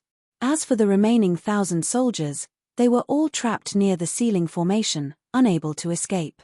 Seeing this, clan leader Wanyan decisively gave an order. Give up on the remaining people. Don't wait any longer. Let's move forward at full speed and get rid of them as soon as possible. Following his orders, the 5 divine battleships immediately began to speed up. They exploded with their fastest speed and fled towards the southwest. At the same time, there were still more than 800 soldiers outside the hole in the sealing array. They were surrounded by thousands of soldiers from the Western Army. When the Western Army was escaping, they were at the back of the line. After being intercepted by the Western Army, they could no longer escape. They all thought that the divine warships and armies were still outside the sealing array, waiting for them to break out. Therefore, everyone tried their best to break out at all costs. In their opinion, as long as they could break out of the sealing array, they would be able to survive and escape. Unfortunately, the Western Army outnumbered them by several times. Even the commander of internal affairs and Kanglan Immortal took action personally. They used their supreme abilities to intercept the Western Army near the hole. As a result, the 800 or so soldiers of the Western Army were quickly surrounded and killed, turning into ashes. Even when they died, they did not know that the Western Army had already abandoned them and fled. 20 breaths later, the battle near the hole finally ended. The earth-shattering sound and the divine light that filled the sky gradually dissipated. Although the Western Punitive Army had achieved victory, they had killed more than 1,500 soldiers of the Western Punitive Army. However, there wasn't a trace of happiness on the faces of the great commander of internal affairs and Kanglan Immortal. Instead, their faces were dark and filled with anger. When the battle ended, they rushed out of the hole in the formation without hesitation, leading thousands of soldiers in pursuit towards the southwest. The mission given to us by the Imperial Tutor is to annihilate the Western Army and weaken the power of the Rebel Alliance to intimidate the boundless Heaven continent. But now, we have only killed 1,500 people, and the main force of the Western Army has escaped. How do we explain this to the Imperial Tutor? 8,000 elite soldiers set up an ambush here in advance and successfully ambushed the weak Western Army. Not only did they fail to destroy the enemy, their main force even managed to escape. If the Imperial Tutor finds out about this, he will definitely accuse us of incompetence and incompetence. While chasing after the Western Army, the Internal Affairs Commander and Kanglan Undying both had such thoughts in their minds. The thousands of soldiers of the Western Punitive Expedition also understood this principle. Therefore, they couldn't be happy and could only fly with all their might. However, the death of the last 800 soldiers of the Western Army won the precious 20 breaths of time for the main force. When the Internal Affairs Commander and Kanglan Undying led the Western Punitive Expedition and began the pursuit, the Western Army had already escaped 400,000 miles away. Furthermore, the leaders of the five forces spared no expense in expending resources to maintain the divine warship at top speed. No matter how fast the Western Punitive Expedition was, they couldn't close the distance between the two sides. Even though the two sides chased in the sky for an hour, the Western Punitive Expedition still couldn't see the shadow of the Western Army. The distance between the two sides was maintained at around 300,000 miles. Most importantly, the Western Army didn't fly in a straight line under the command of clan leader Wanyan. Every few 100,000 miles, the divine warships would slightly adjust their direction and change their route. Such a simple method could effectively slow down the speed of the Western Punitive Expedition. After all, the most powerful people in the Western Punitive Expedition were the Internal Affairs Commander and Kanglan Undying. Their divine senses could only detect a distance of 90,000 miles. They couldn't detect the traces of the Western Army and couldn't predict their escape route. They could only determine their opponent's route based on the remnant waves of divine power left behind by the five divine warships. Every time the Western Army changed direction, the Internal Affairs Commander and Kanglan Undying had to spend a few breaths of time to cast spells to detect the remnant waves of divine power left behind. This slowed down the Western Punitive Expedition and made it impossible for them to catch up to the Western Army. The Internal Affairs Commander and Kanglan Undying were furious and despised the Western Army's cunning, but there was nothing they could do. Unknowingly, 2 hours passed. The intense pursuit was still ongoing. The two sides had already flown over 20 million miles. Both sides had consumed a huge amount of resources, but the distance between them was still around 350,000 miles. Clearly, if this situation continued, the Western Punitive Expedition would never be able to catch up to the Western Army. Unless the Western Army ran out of resources or the divine warships broke down. But there was little hope for such a thing. Even if it happened, it would take 10 days to half a month. By then, the Western Army would have fled back to the core of the Rebel Alliance's territory and the other armies would have arrived to reinforce them. What was even more terrifying was that the Kenshin would arrive in less than 10 days to half a month. Thus, the Internal Affairs Commander and Kanglan Undying began to hesitate. The two of them stood in the cockpit of the divine warship and looked at the sky in front of them, discussing with gloomy expressions. The Western Army was ambushed and suffered heavy losses. They will definitely send a message to the Kenshin. Now that the Kenshin knows about this, they will most likely be on their way to reinforce them. With the distance between us and the Kenshin, we will need to travel for half a month to reach them. But the Kenshin cannot be predicted with common sense. They will arrive in 3 days at the latest. This means that we only have 3 days at most. If we can't catch up to the Western Army in 3 days, we should give up. Otherwise, if we encounter the Kenshin, the situation will be reversed. Your guess is correct, but that is based on the situation where the Kenshin has just received the news. What if the Kenshin has the ability to predict the future and predict that the Western Army will be ambushed? 3 days. I think it will take at most 2 days. The Kenshin is indeed not a normal person.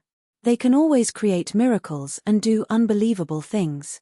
Actually, even if we chase them for 2 days, there is not much point. How about this? Let's set the time limit to 1 day. Chapter 41-47. The Internal Affairs Commander and Kanglan Immortal were both leaders of the West Conquering Army. However, there was still a gap between their statuses. The Internal Affairs Commander was the commander, while Kanglan Immortal, as the deputy commander, did not have much say.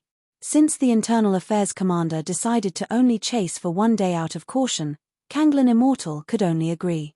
The rest of the day was extremely torturous for everyone.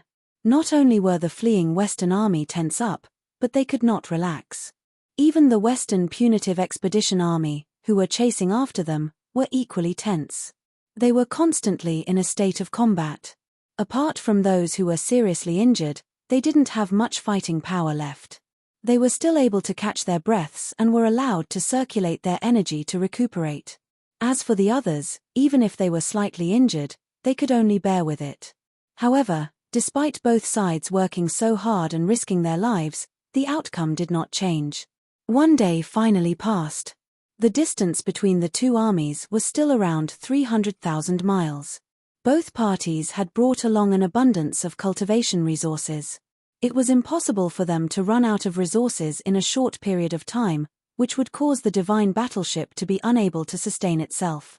The Western army did not let down their guard and was not stupid enough to make another mistake.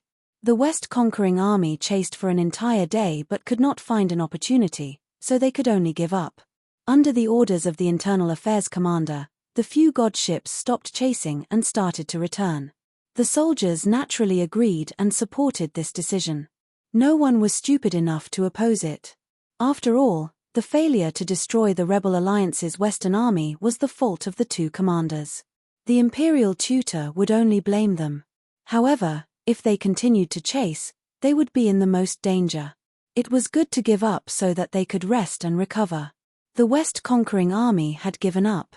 However, the army on the west, which was fleeing at top speed, did not know about this matter. After all, the two sides were 300,000 miles apart. No one's divine sense or divine ability could reach such a distance. The Western army could only use another method to check if the other side continued to chase. Every 2 hours, the Wanyan clan leader would take out 5 talismans and shoot them into the sky and earth. The 5 talismans would turn into invisible waves of light that merged into the clouds and earth, illuminating the surrounding tens of thousands of miles. The images of the 5 talismans would appear in a special mirror divine artifact in the hands of the Wanyan clan leader. This special artifact had the effect of remote monitoring and spying on images. It was often used to investigate information and some bad things. But at this moment, it was indeed the best choice to use this divine artifact to check if the Western Punitive Expedition Army had continued their pursuit. Swish, swish. Time was up again. Wanyan clan leader took out another 5 talismans and threw them out of the divine warship into the sky and the earth. The divine talisman burned and turned into streaks of golden light, merging into the sky and earth, disappearing without a trace.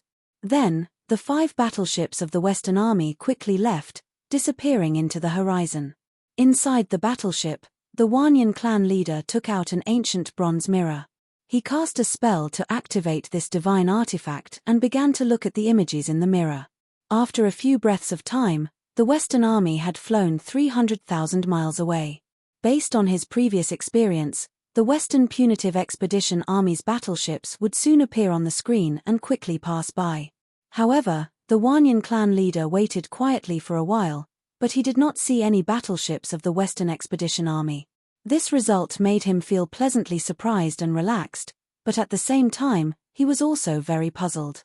The Internal Affairs Commander and Kanglin Immortal actually gave up on chasing us? That's not possible, right? They have been chasing us for an entire day. Why would they give up now? The Wanyan clan leader was naturally happy to see the Western Punitive Expedition Army stop chasing. He heaved a sigh of relief and could finally relax and recuperate. However, he did not dare to let his guard down. He was afraid that he would fall into the trap of the Imperial tutor and the Internal Affairs Commander. Therefore, he did not inform everyone of this result and allowed the fleet to continue moving forward at full speed. At the same time, he began to ponder and analyze what the Western Punitive Expedition Army was up to. Did they lose us? Did they go in the wrong direction? That's not possible. With the strength of the Internal Affairs Commander and Kanglin Immortal, even if they went in the wrong direction, they would be able to immediately detect the problem. Now that 100 breaths of time have passed and they still haven't appeared, they definitely did not go in the wrong direction. Did they predict our path and want to use a shortcut to intercept us in advance? The Wanyan clan leader thought about it carefully and felt that it was not possible. Even he himself did not know the path and goal. It would be strange if the Internal Affairs Commander and Kanglin Immortal could guess it. The Wanyan clan leader thought about it but could not guess what the other party was up to. From the looks of it, the other party should have retreated and given up the chase. However, to be safe, the Wanyan clan leader waited for 15 minutes and released 5 divine talismans, scattering them between heaven and earth. Whoosh, whoosh, whoosh. The divine talismans turned into 5 rays of golden light and disappeared into the sky and earth. Then, the Wanyan clan leader held the ancient bronze mirror and watched it attentively, afraid that he would miss a single detail. 5 breaths of time passed and there was no movement in the mirror. 10 breaths of time passed and there was still nothing in the mirror. After 100 breaths of time, the Western Punitive Expedition Army had flown another 1,000,000 miles, but there was still no reaction from the ancient bronze mirror. This time, the Wanyan clan leader was finally sure that the other party had given up the chase. He did not hesitate and hurriedly informed everyone of this news. A moment later, cheers rang out from the 5 divine warships. Many people sighed in relief. The tense nerves of more than 2,000 soldiers finally relaxed at this moment. The 5 warships that were flying at high speed slowed down at the same time and returned to their normal speed. Everyone knew that the Western Punitive Expedition Army had given up the chase. However, they did not dare to stay in the same place and could only continue flying forward. Following the orders of the various clan leaders, the disciples under their command went to recuperate and rest. Only a portion of the uninjured were left to be on standby. After settling down the disciples, the clan leaders used their divine senses to ask the Wanyan clan leader about the next step of the plan. Clan leader Wanyan, what should we do next? Such a big thing has happened. Aren't you going to report to the Alliance leader first? Lord Alliance Master truly has the foresight. If we knew that the other party was so sinister and vicious, we would have listened to the Alliance leader's warning and taken a detour. Sigh. The Kenshin is indeed the Kenshin. I am completely convinced. Although I don't know how the Kenshin predicted that we would be in danger. However, I feel that we must obey the Kenshin's orders and decisions in the future. The Wanyan clan leader sneered in his heart when he heard the clan leader's lamentations. However, he did not show it. He transmitted his voice to everyone. A few hours ago, I sent a message to the Alliance Master and reported the specific situation. At that time, the Alliance leader did not give any instructions. He told us not to lower our guard and to contact him only when we are truly out of danger. Chapter 41-48. The Western Army was now completely out of danger. Under everyone's expectations, the Wanyan clan leader sent a message to Ji Tianxing to ask about their next course of action. After a short 100 breaths, Ji Tianxing sent a message back. The Wanyan clan leader eagerly took the jade slip and read the information inside. Ji Tianxing's dignified voice immediately sounded in his mind. Next, you can choose a place to rest for a few days. Then, you can head to the next area and continue with your mission. The soldiers under the Internal Affairs Commander and Kanglan Immortal didn't suffer any casualties. They won the ambush this time, but they didn't manage to annihilate the Western Army. They definitely won't give up. However, with the Imperial Tutor's style of doing things and the Internal Affairs Commander's cautious personality, they won't try to kill you in the near future. After you continue to conquer the other areas, I think the Internal Affairs Commander will try to test your strength. What he's most afraid of is that I'm secretly guarding the Western Army and waiting to annihilate them. If he can confirm that I'm not in the Western Army, he'll attack again. So, what you need to do now is to tell the other clan leaders to be extra careful. I'm leading the Western Army and attacking cities. I don't have time to support you. This news must be kept a secret. Only the clan leaders and their trusted subordinates know about it. This was the longest conversation between the Wanyan clan leader and Ji Tianxing after he joined the Rebel Alliance. The reason why it was so long was because Ji Tianxing told the Wanyan clan leader his plan in detail. The Wanyan clan leader wasn't stupid. He understood Ji Tianxing's meaning and guessed Ji Tianxing's plan. Suddenly, his emotions were stirred up, and his blood was boiling. He thought to himself, the Sword God is indeed unwilling to suffer losses. Our Western Army has suffered heavy losses, so he must annihilate the 8,000 soldiers under the command of the Great Commander of Internal Affairs. That's great. Soon, I'll be able to witness Kenshin's peerless glory. Excitement aside, Kenshin's mission still had to be carried out. Therefore, clan leader Wanyan quickly informed the other clan leaders and conveyed Kenshin's decree. 4 hours later, the 5 divine warships stopped quietly in a remote mountain range. They hid in the mountains to recuperate and heal their wounds. After the various patriarchs had settled down their disciples, they gathered together to discuss the plan. Everyone looked at the Wanyan clan leader and asked, "Clan leader Wanyan, what other instructions does Lord Kenshin have?" "Kenshin-sama told us to rest for a few days." "What about after that? Continue with the mission?" The Wanyan clan leader nodded calmly and said, "Although we were ambushed and lost more than 1,000 soldiers, it was a heavy loss. However, our main force is still here. After resting and recuperating, we naturally have to continue with the mission. Everyone, don't worry. Given the nature of the Imperial Tutor and the Great Commander of Internal Affairs, they will definitely be very cautious and will not act against us." Hearing this, the other clan leaders frowned. Their expressions were somewhat complicated. One of the clan leaders smiled bitterly and said, "In the short term, the Great Commander of Internal Affairs and the 8,000 elite soldiers will of course not act against us.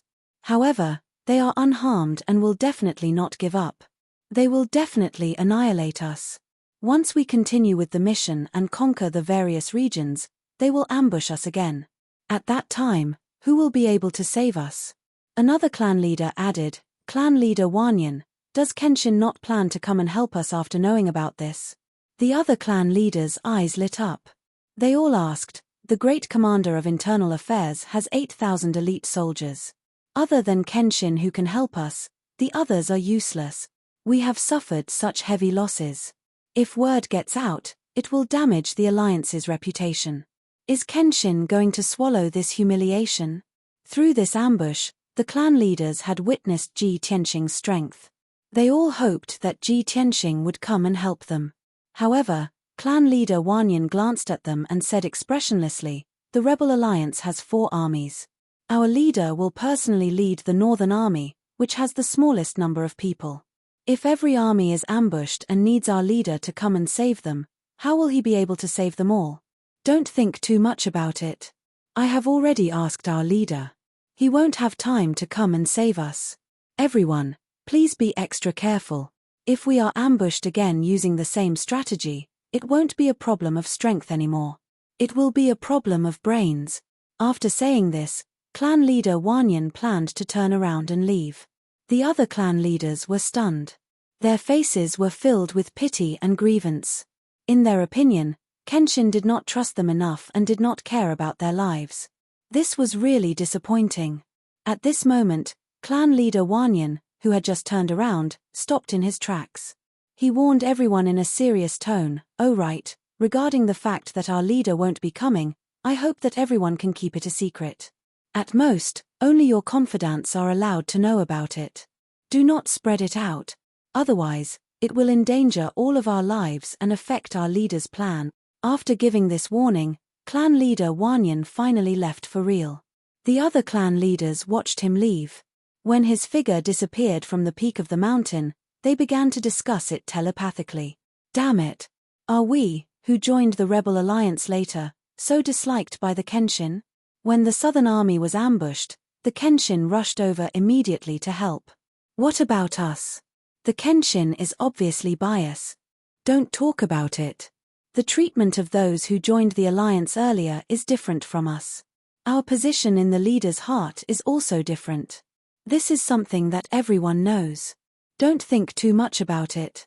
If you want to blame someone, blame ourselves. We have been observing for a few months and did not seize the opportunity. The other clan leaders were indignant, but they knew that they had only themselves to blame. There was nothing to blame them for. They were just thinking that they had to be careful from now on. Just like what clan leader Wanyan said, if they were ambushed by the Internal Affairs commander with the same scheme twice, it would be too embarrassing. In the blink of an eye, 5 days had passed. The 2,000 men of the Western Army were almost done recuperating in the mountains. They set off on their journey again. They continued to carry out their mission and rushed to the Qiulun region to subdue Qiulun. At the same time, the news of the Western Army being ambushed and suffering heavy casualties began to spread throughout the boundless Heaven continent.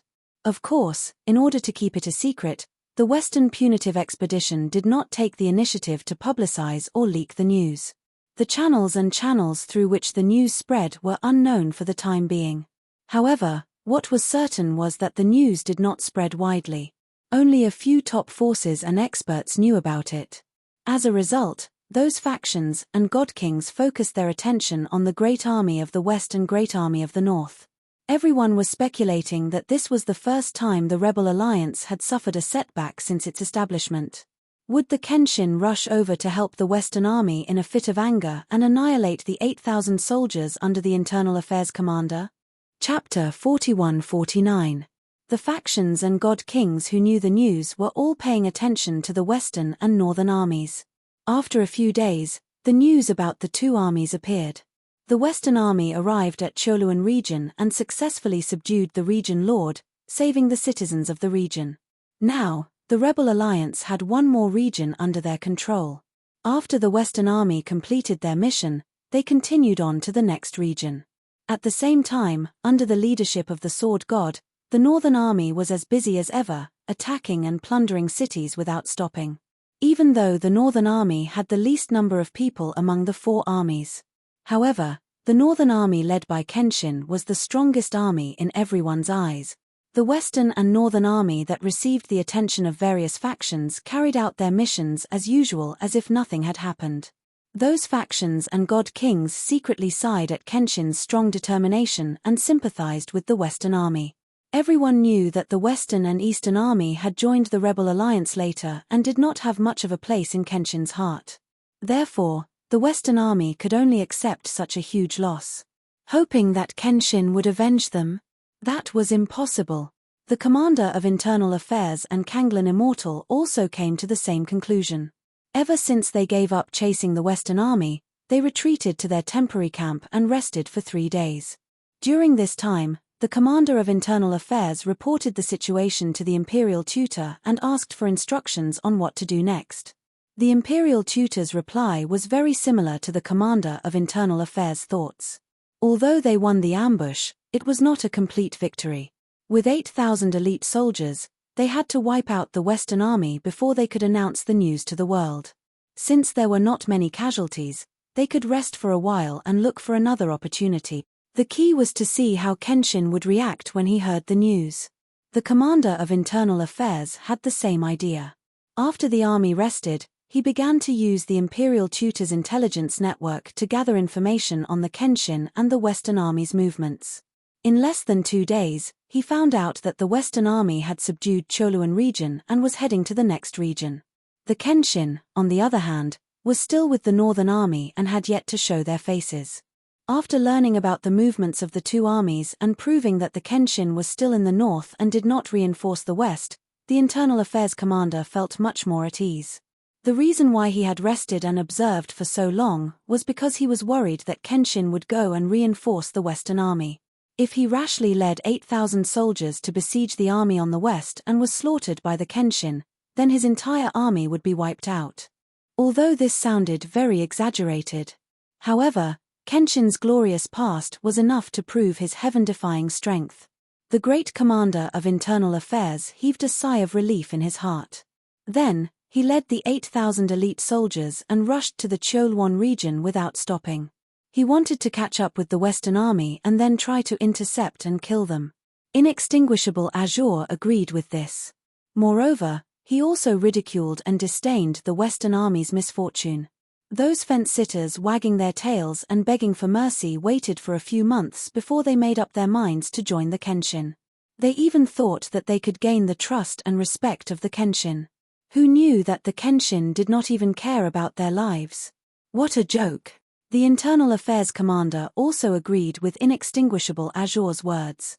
He laughed coldly. Since the Kenshin does not care about their lives, then how can we let them continue to live? 5 days later, the Western Army had taken over the Yuanshan region near the Choluan region and saved the people there. The night that they took over the Yuanshan region lord, the Internal Affairs commander led the Western conquering army to chase up. The two armies were very close, only 100,000 miles apart. However, the Western Army acted like they did not know and continued to travel at a normal speed. As long as the Western conquering army under the Internal Affairs commander rushed in front of them, they would be able to successfully ambush them. On the surface, it seemed like victory was within their grasp. Not only was Inextinguishable Azure filled with anticipation, but the 8,000 soldiers were also pumped up and filled with fighting spirit. However, The Internal Affairs commander was a cautious person and was a little suspicious. Seeing that they could intercept the Western Army, he frowned and pondered for a long time, unable to make up his mind. Inextinguishable Azure saw his hesitation and asked him what was going on. The Internal Affairs commander frowned and said, "I feel that something is not right. The Western Army is behaving too normally. Don't you think it is strange?" Inextinguishable Azure nodded. Yes. They had already suffered once, and their losses had been so disastrous. If it were anyone else, they would be more cautious and careful. However, they acted as if nothing had happened. Are they fools? Can't they guess that we will make a comeback? Or maybe there is an expert who sneaked into the army, so they are fearless? The Internal Affairs commander frowned even more and muttered to himself, other than the Kenshin, who else can make them so confident and fearless? But the Kenshin is still with the Northern Army. He even appeared in front of everyone yesterday. Yesterday, he received a secret message saying that the Northern Army had conquered a certain territory yesterday. The Kenshin even watched the territorial lord recite the oath of surrender in front of everyone. Inextinguishable Azure thought for a moment and said solemnly, "Commander, this is a serious matter. It is reasonable for you to be more cautious and consider it more carefully. I have a suggestion. Since you are worried that there is an expert in the Western Army, we might as well follow the Western Army and not attack in a hurry. When we find an opportunity, we can capture a few generals of the Western Army and torture them to get the answer." The Internal Affairs commander's eyes lit up. He nodded and said, "That is a good idea. If there is a mysterious expert or Kenshin in the Western Army, the patriarchs and their god kings will definitely know this secret." The two thought that they had thought of the best way to verify it and waited patiently for the opportunity. 4 days later, the Western Army entered the soul-shaking territory and arrived at the territorial lord's manor. More than 2,000 soldiers appeared and surrounded the territorial lord's manor. Patriarch Wanyan led several patriarchs and a large number of god kings to negotiate with the territorial lord. More than 2,000 soldiers and dozens of god kings stayed outside the territorial lord's manor. The Internal Affairs commander and Inextinguishable Azure finally found an opportunity to sneak into the territorial lord's manor and capture 2 god kings. The 2 lower god kings were not very powerful. They were deacons of the ancient clans. The great commander of Internal Affairs and Deep-Tide Indestructible had secretly abducted the 2 god kings and interrogated them with torture. The 2 god kings were tortured until they were half dead and had no choice but to tell the truth. It turned out that the Kenshin did not like the Western Army. The Kenshin had already made it clear that they would not come to their aid. The Internal Affairs commander and Inextinguishable Azure were completely relieved after they heard the answer. They quickly informed the Western Army, who was hiding in the distance, to rush to the territorial lord's manor and set up a formation to surround and kill the Western Army. Chapter 4150. The Domain Master's mansion of the soul-shaking territory was located in a beautiful alternate space. More than 2,000 soldiers stood guard outside the secret realm, guarding the entrance and exit. Clan leader Wanyan led several clan leaders and more than 30 supreme gods into the Mystery Land to negotiate with the Domain Master. After 2 hours of negotiation, the Western Army had successfully subdued the Domain Master. Hence, the soul-shaking territory was declared to be part of the Rebel Alliance's sphere of influence. Clan leader Wanyan and the rest were emotionless. They took their leave calmly. However, when they arrived at the entrance of the Mystery Land, a general came up to them anxiously and reported to the Wanyan clan leader. Reporting to the Wanyan clan leader, "We just found out that 2 deacons are missing." Suddenly hearing this news, the patriarchs were all shocked, revealing puzzled expressions. Only the Wanyan clan leader narrowed his eyes. A smug sneer flashed across his eyes. However, he still pretended to be worried and anxious. He quickly asked for details. "Who are the 2 deacons? When did this happen? How did they go missing?" The general reported everything he knew in full detail. Unfortunately, the crowd still did not know how those 2 attendants had disappeared, and who had captured them. The few clan leaders finally reacted, and their expressions became somewhat solemn. "Oh no, it's most likely the commander of Internal Affairs has brought 8,000 elite soldiers to ambush us again. The Domain Master has no time or motive to attack our deacons. This must be the work of the Western Punitive Army. What are you waiting for? The Western Punitive Army is here to kill us. Why don't you leave? The few clan leaders panicked and urged clan leader Wanyan anxiously. Clan leader Wanyan only wanted to laugh in his heart. He was even filled with anticipation as he subconsciously looked around. Alliance Master, although you haven't contacted me or shown your face for the past 10 days, you must have guessed that you are here. But I'm guessing that you must have been here a long time ago, hiding nearby and observing the situation in secret. This was just clan leader Wanyan's guess. However, he was confident enough to believe that it was true. However, he still had to put on an act. He could not reveal any flaws at this moment. His face was filled with worry as well. He hurriedly led the patriarchs and god kings to join up with the army. Quick, gather the army and board the battleships. We need to leave this place quickly. Following his order, more than 2,000 soldiers surrounding the secret realm immediately retreated at the fastest speed and hurriedly entered the warships. However, before everyone could enter the battleship, a dazzling divine light lit up in the sky 10,000 miles away. Several dozen divine king powerhouses, leading more than 7,000 divine lord experts, were currently rushing over in a grandiose manner. That scene was like a black cloud that blotted out the sky and covered the sun. It was surging and overflowing. Clan leader Wanyan and the others had interacted with the West conquering army before. They could tell at a glance that the surging torrent was none other than the Western Expedition Army. All of a sudden, the faces of the clan leaders turned pale, and their expressions became extremely ugly. It's over. As expected, the Western Punitive Expedition Army is here.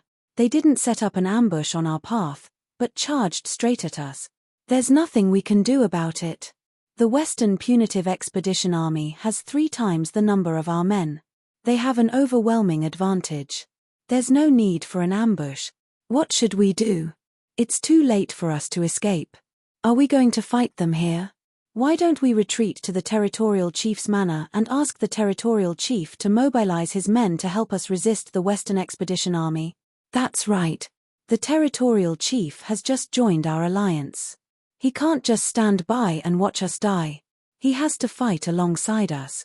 In just a few breaths, the clan leaders communicated through telepathy and came up with a countermeasure.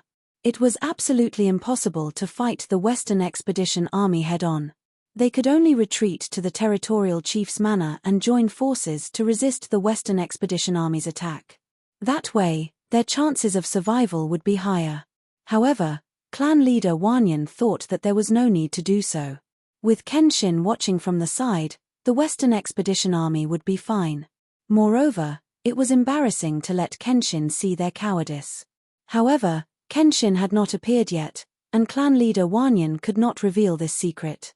He could only comply with the clan leader's suggestion and order everyone to retreat into the secret realm. Soon, 2,500 soldiers from the Western Expedition Army retreated into the secret realm and closed the entrance. However, the commander of internal affairs and Kanglan Immortal had already led 8,000 soldiers to the entrance of the secret realm. Seeing that everyone had retreated into the secret realm, the commander of internal affairs was not worried. Kanglan Immortal also sneered contemptuously. Ha ha! What a bunch of cowardly stray dogs that don't know what to do in a panic. Do you think you'll be safe if you return to the secret realm? This is like catching a turtle in a jar. The commander of internal affairs stroked his beard and sneered. After killing the Western Expedition Army, we'll kill the traitor, the territorial chief. In this battle, we must annihilate all of them. Only then can we make a name for ourselves and intimidate the world. After that, he waved his hand and gave the order to attack. Within the army, over 30 god kings immediately led over 3,000 godlords to attack the entrance of the secret realm. The entrance of the secret realm was protected by a mid-king level seal array. It was indeed difficult for ordinary low-level and mid-level supreme gods to break through the array and enter the secret realm. However, the combined attack of more than 30 supreme gods and 3,000 soldiers from the Western Expedition Army was extremely powerful. Even though there were hundreds of soldiers from the Western Expedition Army supporting the array at the entrance of the secret realm, it was useless. Boom! Boom! Boom! Divine light and shadows poured down from the sky like a flood, violently bombarding the array at the entrance of the secret realm. The mid-king level seal array lasted less than 2 breaths of time before it was smashed into pieces, creating a huge crater. Countless fragments of divine light burst out and danced in the air. The 200 or so soldiers from the Western Expedition Army who were supporting the array were either killed or injured. They fell to the ground at the entrance of the secret realm. A huge gap appeared in front of the Western Punitive Expedition Army. Without needing the commander of internal affairs to give the order, thousands of soldiers from the Western Expedition Army swarmed into the secret realm like a flood.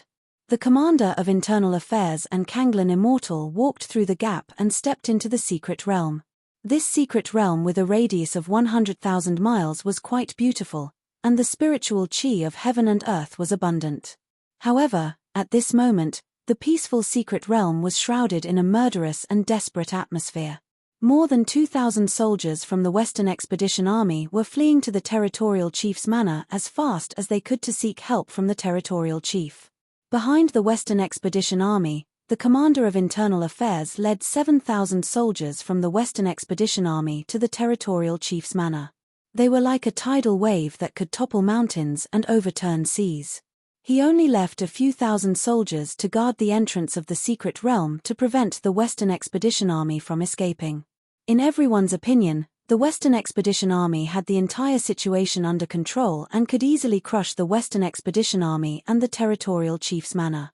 Translator, Transen Editor, Transen. Chapter 4151. The ruler of the soul-shaking dominion was sitting in his study with a gloomy face. The attitude of the Western Road Army was very tough. He had no choice but to surrender. However, he could not get any benefits. He still had to carry out the task ordered by the Rebel Alliance and bear the anger and revenge of the Imperial Tutor. While the Western Road Army was gone, he could complain alone in the study. After complaining, he still had to carry out the order and restore the freedom of the people of the soul-shaking dominion as soon as possible. However, to the ruler of the soul-shaking dominion's surprise, 2 guards rushed to him and reported that the Western Road Army was back. Moreover, the Western Road Army was fully armed. It seemed that they were fighting someone and were driven back. What? They're back. And they were driven back. The ruler of the soul-shaking dominion was a little dumbfounded. He asked in confusion, they just came out of the arcane land. How could they be driven back? Who drove them back? The guard did not know either. He could only shake his head blankly. At this time, another guard rushed into the study and shouted anxiously, "My lord, bad news. The Western Road Army is being hunted down. Gather all the people immediately and fight side by side with them to resist the enemy's attack." What? They're really being hunted down? The ruler of the soul-shaking dominion's face changed dramatically. He stood up suddenly. He frowned and his eyes flickered. In a flash, he vaguely guessed who was chasing the Western Road Army. Now on the boundless heaven continent, only the Imperial Tutor's soldiers have the strength and motive to chase the Western Road Army. Don't tell me they're really coming. Thinking of this, the ruler of the soul-shaking dominion's mood became heavier. He rushed out of the study and ordered, "Pass down the order. Gather all the guards and be on full alert." He was not sure what had happened. Naturally, he would not let his soldiers fight. However, the situation was complicated. He had to let his soldiers be on full alert in case something unexpected happened. Soon, the ruler of the soul-shaking dominion left the study and rushed to the conference hall. At this time, thousands of soldiers of the Western Road Army had gathered in the square outside the conference hall. Clan leader Wanyan and a few other clan leaders, as well as many god kings, rushed into the main hall. Seeing the Soul Shock Domain Lord appear, the patriarchs hurriedly called out to him and gave him orders. "Soul-shaking Region Lord, quickly gather your troops and prepare for battle." "Soul Shock Domain Lord, why are you so slow? Get your soldiers to assemble."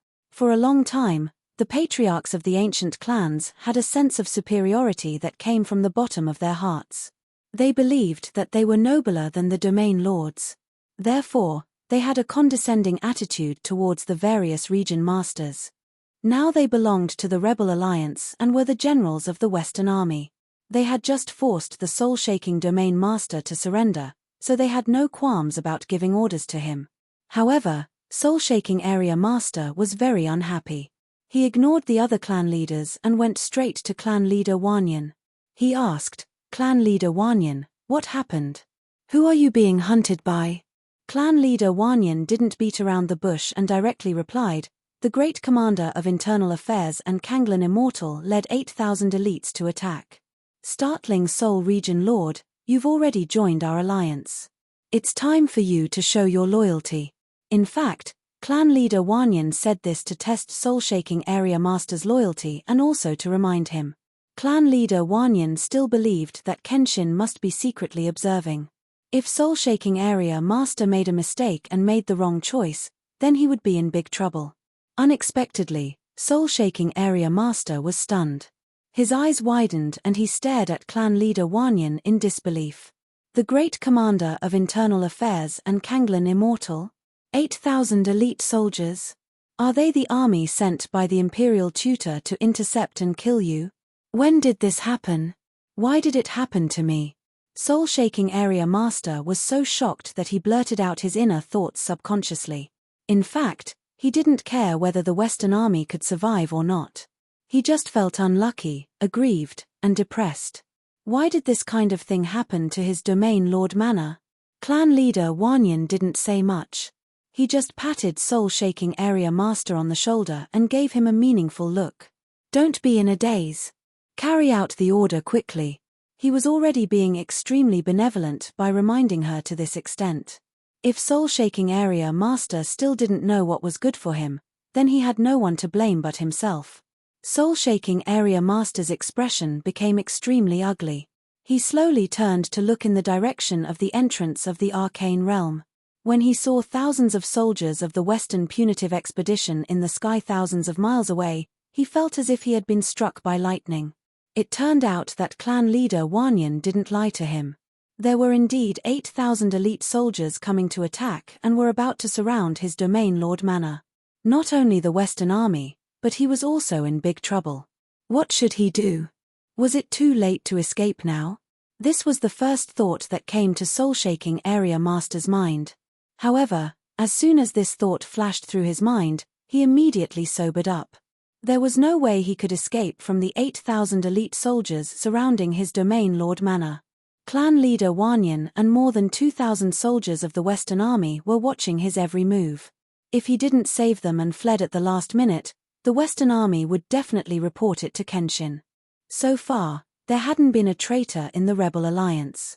No one knew what the consequences of violating the oath of surrender would be or how the Kenshin would punish the traitor. However, soul-shaking area master didn't want to try and take the risk. After hesitating for a moment, he said to clan leader Wanyan, "Clan leader Wanyan, I've just ordered the soldiers to gather. Once they've gathered, I'll follow your orders and assist you in the battle." Soul-shaking area master was still sober and knew what to do. Moreover, this battle was obviously going to be lost. If he handed over the command to clan leader Wanyan, he could just cooperate and avoid punishment. Even if the entire army was wiped out and only the divine kings escaped, he wouldn't be punished by Kenshin in the future. Of course, at this critical moment, clan leader Wanyan couldn't be bothered to point out his little scheme. Soon, more than 2,000 soldiers of the Western army formed a battle formation outside the domain lord manor, ready to fight to the death. 8,000 soldiers of the Western army also came and surrounded the domain lord manor. The huge encirclement surrounded the dozens of mountains and thousands of people of the domain lord manor. The 2,000 soldiers under soul-shaking area master's command had finally gathered. Under the command of soul-shaking area master, these soldiers joined the battle. Some of them operated the array while others formed the battle formation. The two sides were in a stalemate, ready to fight at any time. At this moment, the commander of internal affairs and Kanglan Immortal walked out of the crowd and looked down at clan leader Wanyan and soul-shaking area master with a sinister smile. Chapter 4152. Although the two sides had met in the previous ambush, Lin Mengya and Lin Mengya had met each other in the last ambush. There was nothing much to say when they met again this time. They just had to kill. After all, Everyone was well aware of each other's intentions and situation. But it was slightly different this time. After all, it was in the soul-shaking domain master's manor, and the soul-shaking domain master was involved. Therefore, the commander of internal affairs had to show his face and say a few words to the soul-shaking domain master. Soul-shaking domain master, you should have seen me before, right? The commander of internal affairs ignored clan leader Wanyan and the others. He stared straight at the soul-shaking domain master with a cold smile. The soul-shaking domain master immediately became the focus of everyone's attention. Under the gaze of countless people, he subconsciously took a step back. He had no choice. He was sandwiched between the Imperial Tutor's faction and the Kenshin's faction. He was the weakest and had the least choice. In the face of the commander of internal affairs questioning, he could only choose to remain silent. The commander of internal affairs continued, His Majesty the God Emperor and the Imperial Tutor treated you well. They gave you the position of domain master and let you reap a lot of benefits. But you failed to live up to the trust of the God Emperor and the Imperial Tutor. You actually became a traitor. Unfortunately, I'm going to make an example of you today. I'm going to kill you and all the soldiers under your command.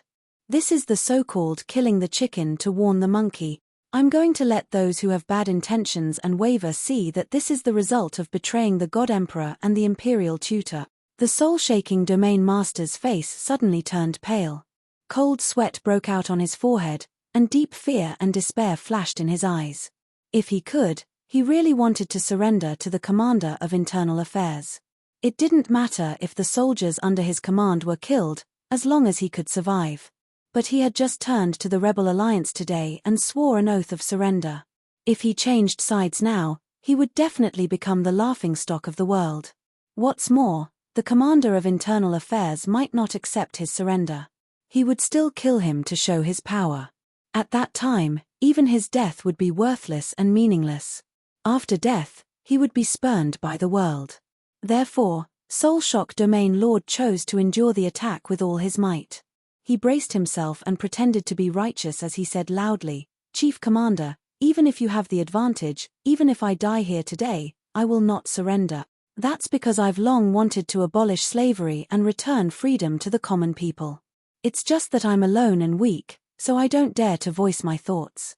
Since there are Kenshin raising their arms and calling for the brave resistance against the God Emperor and the Imperial Tutor to save the people of the world, I will naturally follow their orders. As the ruler of a region, it is my duty to plead for the people. Even if I die, it's worth it. Sure enough, the soul-shaking domain lord's words made everyone's blood boil. Thousands of soldiers were moved. Regardless of whether his words came from the bottom of his heart, the fact that he said it in front of everyone meant that he had made his stand clear. The great commander of internal affairs didn't say anything else. He sneered and said, Very good. Since you still have some backbone, I'll give you a dignified death. As soon as he finished speaking, he waved his hand and gave the order to attack. The 8,000 soldiers of the Western Punitive Expedition, who had been ready for a long time, immediately let out an earth-shattering roar. They performed their divine powers in unison and attacked the Domain Lord's manor from all sides. Suddenly, tens of thousands of divine powers covered the sky and the entire Domain Lord's manor. 2,000 guards of the Domain Lord's manor and 2,000 soldiers of the Western Punitive Expedition were all covered by the divine light. Countless people looked worried, anxious, and pessimistic. Their hearts were heavy. They all knew that there was no hope of winning this battle. However, it was useless to be pessimistic. Even if they knew that they were no match for the enemy, they couldn't just sit and wait. They had to fight back with all their might.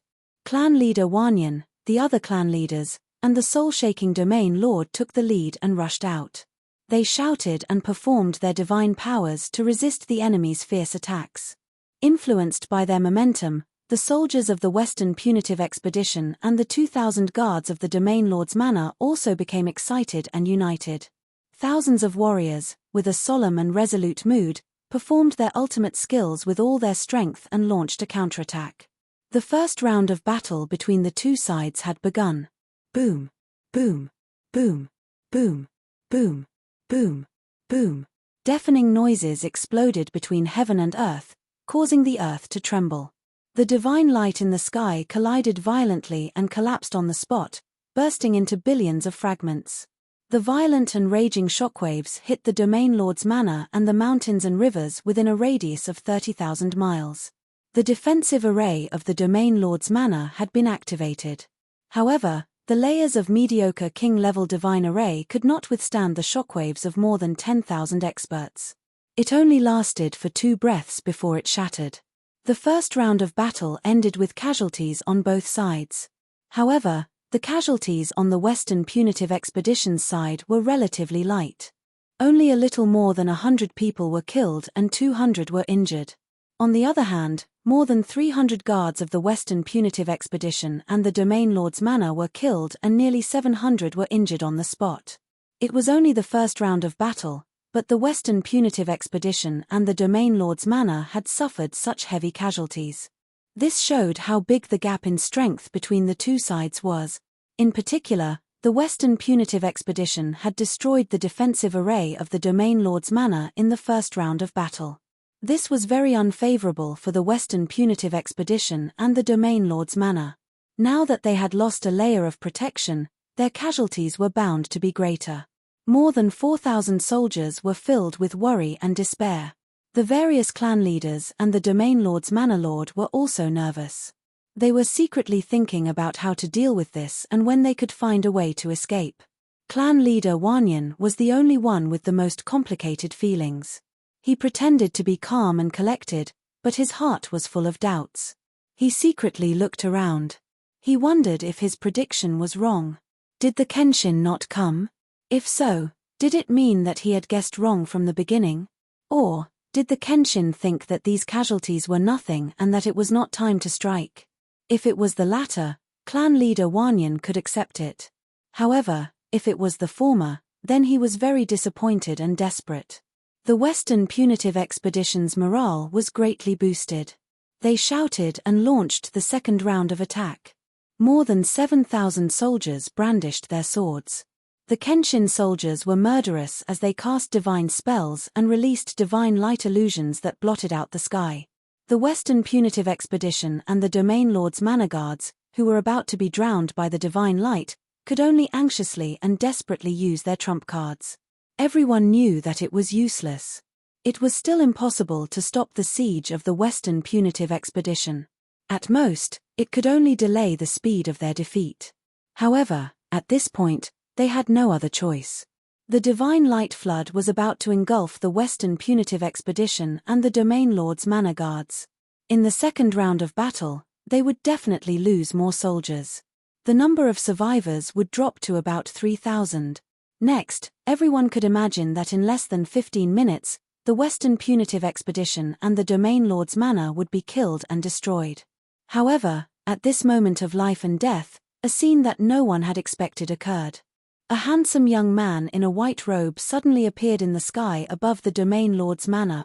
Chapter 41:53. Who would dare to barge into a battlefield where tens of thousands of people were fighting? There were only 2 possibilities. Either they were stupid enough to court death, or they were unbelievably strong. That handsome young man with a mysterious and dignified aura was obviously the latter. There were only a handful of people in the world who dared to ignore the simultaneous attacks of thousands of experts. Other than the 5 god emperors, there was only one person who could do it. When everyone looked up at the white-robed young man, a name appeared in their minds. Kenshin. That's right, only he could do it. Even if the imperial tutor was a peak divine king, he couldn't do it. Even though most of them had never seen Kenshin's face with their own eyes. But the commander of internal affairs, Kanglan Immortal, clan leader Wanyan, and the other clan leaders had all seen Ji Tianxing before. The moment they recognized Ji Tianxing, everyone was shocked and had different expressions on their faces. Clan leader Wanyan was pleasantly surprised at first, then he revealed a smile that said, "It's just as I expected." His face was filled with gratification and pride.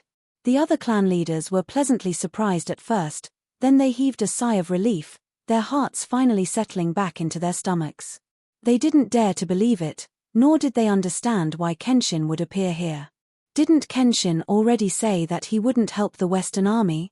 But at this moment, they didn't have time to think so much. They only knew that since Kenshin was here, the Western Army was safe. And the 8,000 soldiers of the Western expedition, the commander of internal affairs, and Kanglin Immortal were all doomed. As for the commander of internal affairs and Kanglin Immortal, they were filled with shock and couldn't believe what they were seeing. The same thought flashed through their minds at the same time. Kenshin? How can it be him? Isn't he leading the Northern Army to attack the city? How can he be here? This can't be real, this must be an illusion. Neither of them could accept this reality. Of course, everyone's reactions happened at the same time in an instant. At this moment, Ji Tianxing was doing something that left everyone dumbfounded.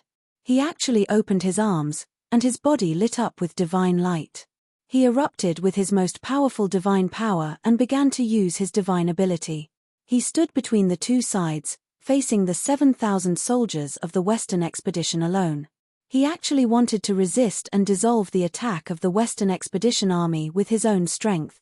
With his own strength, he could resist the joint attack of more than 7,000 people. This was definitely a feat that shocked everyone's heart and made their jaws drop. Whoosh! Whoosh! Ji Tianxing released a 5-colored light screen that spanned thousands of miles. It was like a giant whirlpool that spanned across the sky.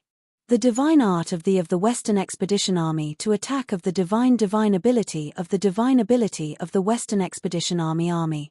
Under everyone's shocked gaze, the divine light that blotted out the sky merged into the huge colorful vortex and turned into a huge ball of light. That solid, multicolored ball of light was at least 10,000 meters wide, like a small hill. Whoosh! Ji Tianxing turned his body slightly and pushed his hands behind him. Suddenly, the 5-colored vortex dissipated, and the mountain-sized 5-colored ball of light blasted into the distant sky like a cannonball. Boom! Crack! In the next moment, a huge hole was blasted in the sky tens of thousands of miles away, revealing a dark void. The 5-colored ball of light blasted into the void and disappeared. Just like that, the joint attack of the 7,000 soldiers of the Western Expedition Army was easily neutralized by Ji Tianxing. Such a move could only be described as divine. More than 10,000 people on the battlefield were dumbfounded. They stood rooted to the ground like statues. The battle paused just like that. After a while, everyone came back to their senses and let out excited cheers and exclamations. The Western Expedition Army looked terrified and worried, while the Western Expedition Army and the guards of the Domain Chief's manor were overjoyed. They were so excited that their blood was boiling. The Wanyan clan leader stroked his beard with a smile and commented, as expected of the peerless Kenshin. Today, I have seen Kenshin's moves with my own eyes. It is truly amazing. Ancient sayings once said that martial arts techniques could be used to deflect or borrow the force of others' attacks. Kenshin used this move in his divine power. It is truly amazing. The other clan leaders nodded in agreement. They were not stingy with their praises for Kenshin. Ha ha ha. Kenshin's peerless reputation was earned through battle after battle. How can it be fake? Kenshin is the first person in history to be able to neutralize the joint attack of 7,000 soldiers alone, not to mention Lord Alliance leader's strength and methods, just his domineering and heroic spirit of looking down on the world and surpassing everyone else is unparalleled. Deflecting 1,000 catties with 4 tails? That's not quite accurate. If the 7,000 soldiers of the Western Expedition Army were 1,000 catties, we are only deflecting 4 tails. Lord Kenshin is at least 500 catties, right? That's right. That's absolutely right. Even if Kenshin did not use any clever means to neutralize the attack, he could still block it head-on. The army on the Western Road was jubilant. The soul-shaking Domain Master and his guards also looked relieved and completely at ease. Everyone felt that since Kenshin had appeared, there was nothing for them to do. Kenshin alone could kill all 8,000 soldiers of the Western Expedition Army. This sounded absurd, but to the sword god, it was as simple as eating a meal. It was a piece of cake. The Internal Affairs Commander and Kanglin Immortal were also in a mess. Their previous confidence and domineering attitude had disappeared. Their faces became very ugly. The two of them were uneasy. They were in awe and fear of Kenshin's power and means. If it were not for the tens of thousands of people watching, they would have turned around and fled. Unfortunately, no matter how flustered they were, they had to maintain a dignified posture. They could not show their fear. Otherwise, the morale of the 7,000 soldiers would be affected and they would collapse without a fight. Kenshin, you clearly led the Northern Army to attack the city. How could you appear here? Kanglen Immortal frowned as he stared at Ji Tianxing and asked in a low voice. Ji Tianxing glanced at him and showed a playful smile. Not long ago, someone asked me the same question, but he died soon after. Such an answer made Kanglen Immortal and the Internal Affairs Commander's expression change. That was because they all knew who Ji Tianxing was talking about. The Internal Affairs Commander frowned and thought for a moment. He immediately guessed the answer and asked with a dark expression. Kenshin, you must have used a doppelganger technique and left a doppelganger in the Northern Army to confuse us and make us make the wrong judgment. As for your true self, you have already secretly rushed over and joined up with the Western Army, am I right? Ji Tianxing smiled and nodded, that's right. You've guessed it right. Chapter 4154. In fact, the patriarchs of the Western Army and the ruler of the soul-shaking territory did not understand what was going on. From what they knew, Kenshin had always been in the Northern Army and could not have appeared here. Moreover, Patriarch Wanyan had told them that Kenshin clearly said that he did not have time and would not support them. At that time, the patriarchs were depressed and disappointed, thinking that Kenshin was biased and did not care about their lives. Now, after listening to the Internal Affairs Commander's analysis, they finally understood the truth. Immediately, the patriarchs felt somewhat ashamed. They blamed themselves and felt guilty for their misunderstanding of the Sword God. The truth is that Kenshin did not care about our lives. We are also members of the Rebel Alliance. How could he let us be destroyed? I was thinking that we were ambushed and suffered heavy losses. Of course, it was a disgrace to the Rebel Alliance. With Kenshin's status and identity, how could he swallow this humiliation? Now the truth is out. Kenshin deliberately spread the news that he would not support us to deceive the Western Punitive Army and make them lower their guard. The Western Punitive Army was also afraid that Kenshin would support us, so they did not dare to make a move for so long. Not long ago, 2 of our deacons disappeared for no reason.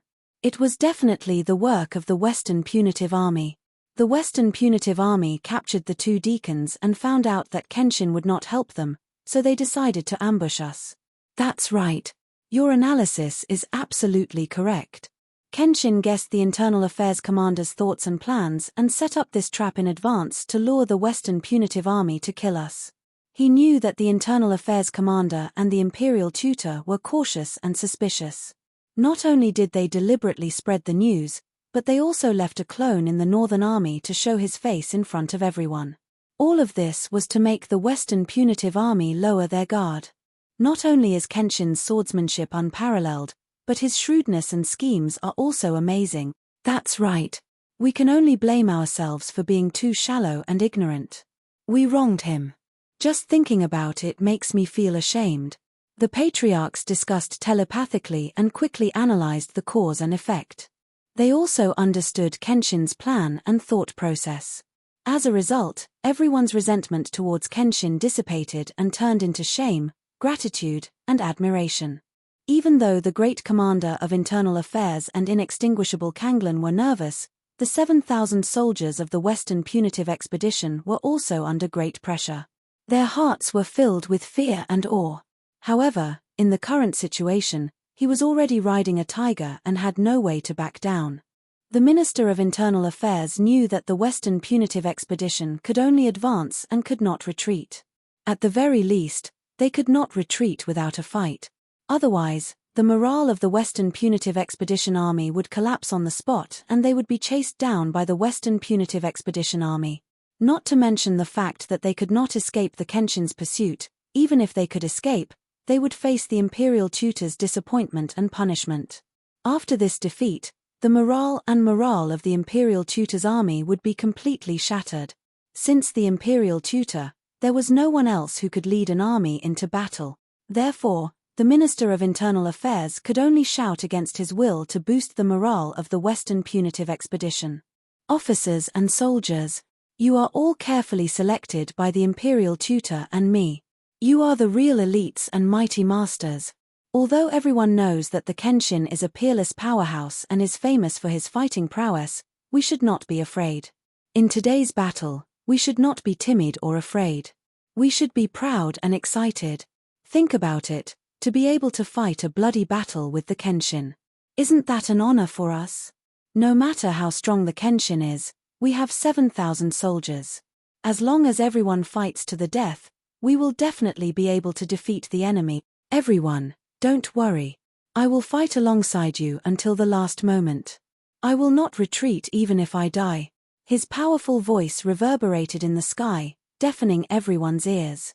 The 7,000 soldiers of the Western Punitive Expedition Army were affected by the Minister of Internal Affairs' aura.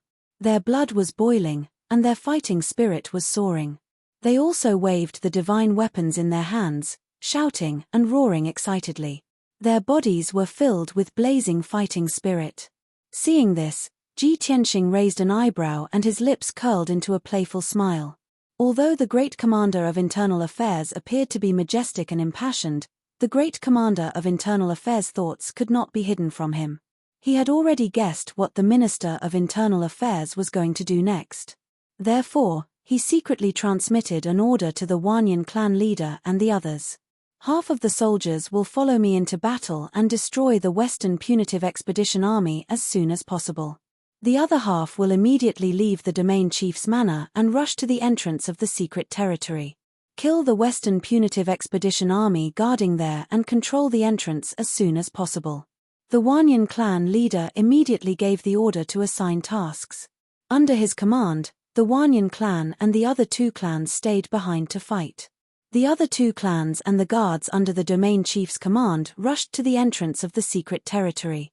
Seeing them fly across the sky and rush to the entrance of the secret territory, the 7,000 soldiers of the Western Punitive Expedition Army had complicated expressions on their faces. Just a moment ago, they were aggressive and had an overwhelming advantage. They could look down on the Western Punitive Expedition Army and the guards of the domain chief's manor. But now, the Western Punitive Expedition Army, backed by Kenshin, had ignored them and directly attacked the Western Punitive Expedition Army guarding the entrance of the secret territory. Although there were only about 1,000 soldiers left on the battlefield, they were all full of fighting spirit and confidence. They looked like they could easily crush the Western Punitive Expedition Army. There was no other reason other than the presence of Kenshin. The Minister of Internal Affairs saw that the situation was not good. Not only was the morale of his army declining, but the 1,000 soldiers guarding the entrance were also in danger. He quickly waved his divine sword and gave the order to attack. Kill. The 7,000 soldiers of the Western Punitive Expedition Army had been ready for a long time. When they heard the Minister of Internal Affairs' order, they immediately let out a deafening roar and took the lead in attacking. Another dazzling divine light shone. The divine light covered the sky and the sun, covering a radius of 20,000 miles. The Western Punitive Expedition Army's morale was high. The Minister of Internal Affairs and Kanglan Immortal also joined the battle and attacked Ji Tianxing with all their might. Their goal was clear. With the two of them as the leader and 20 divine kings, they would join forces to besiege Ji Tianxing. They did not expect to kill Ji Tianxing on the spot.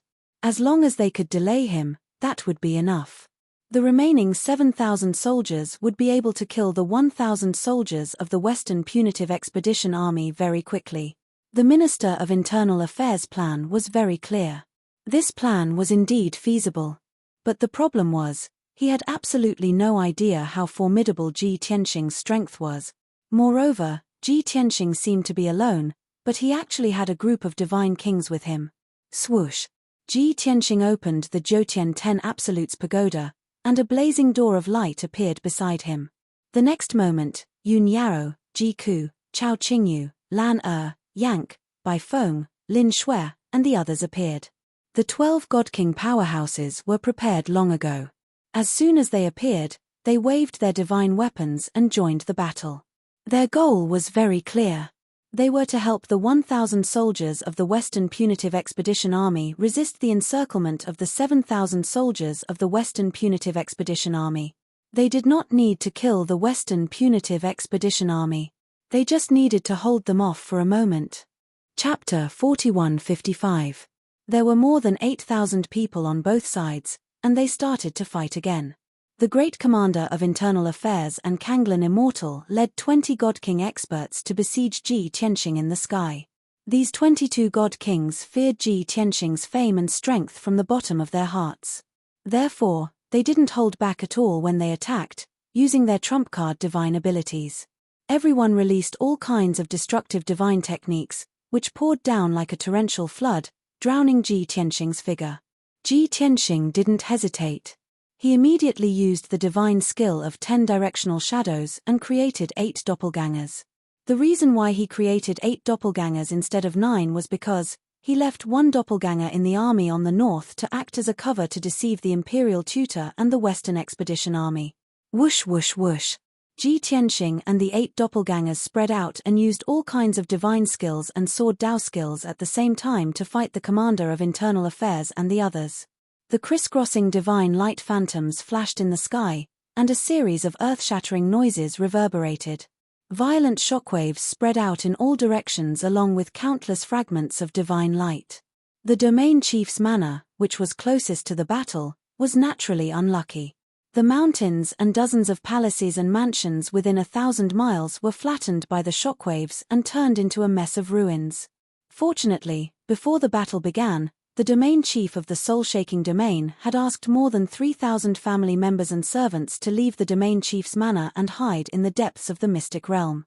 Otherwise, the 3,000 people would have died in vain if the domain chief's manor was destroyed by the shockwaves. After 3 moves, Ji Tianxing gained the upper hand.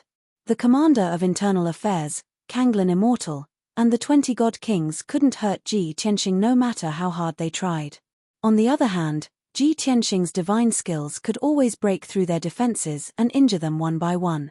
In a short span of 10 breaths, 2 God Kings had been killed by Ji Tianxing after exchanging over 20 blows.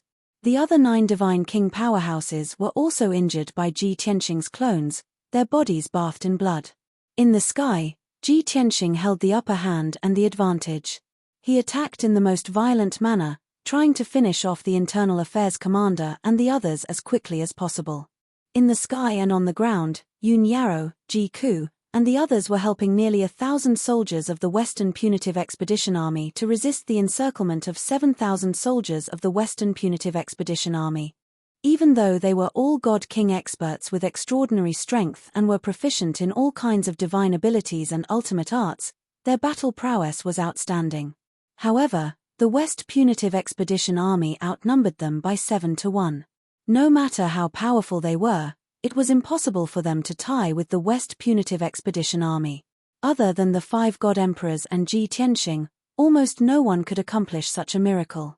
After the 2 sides fought for 10 breaths of time, the Western Army fell into a difficult situation. They kept shrinking their defensive circle, and moving became difficult.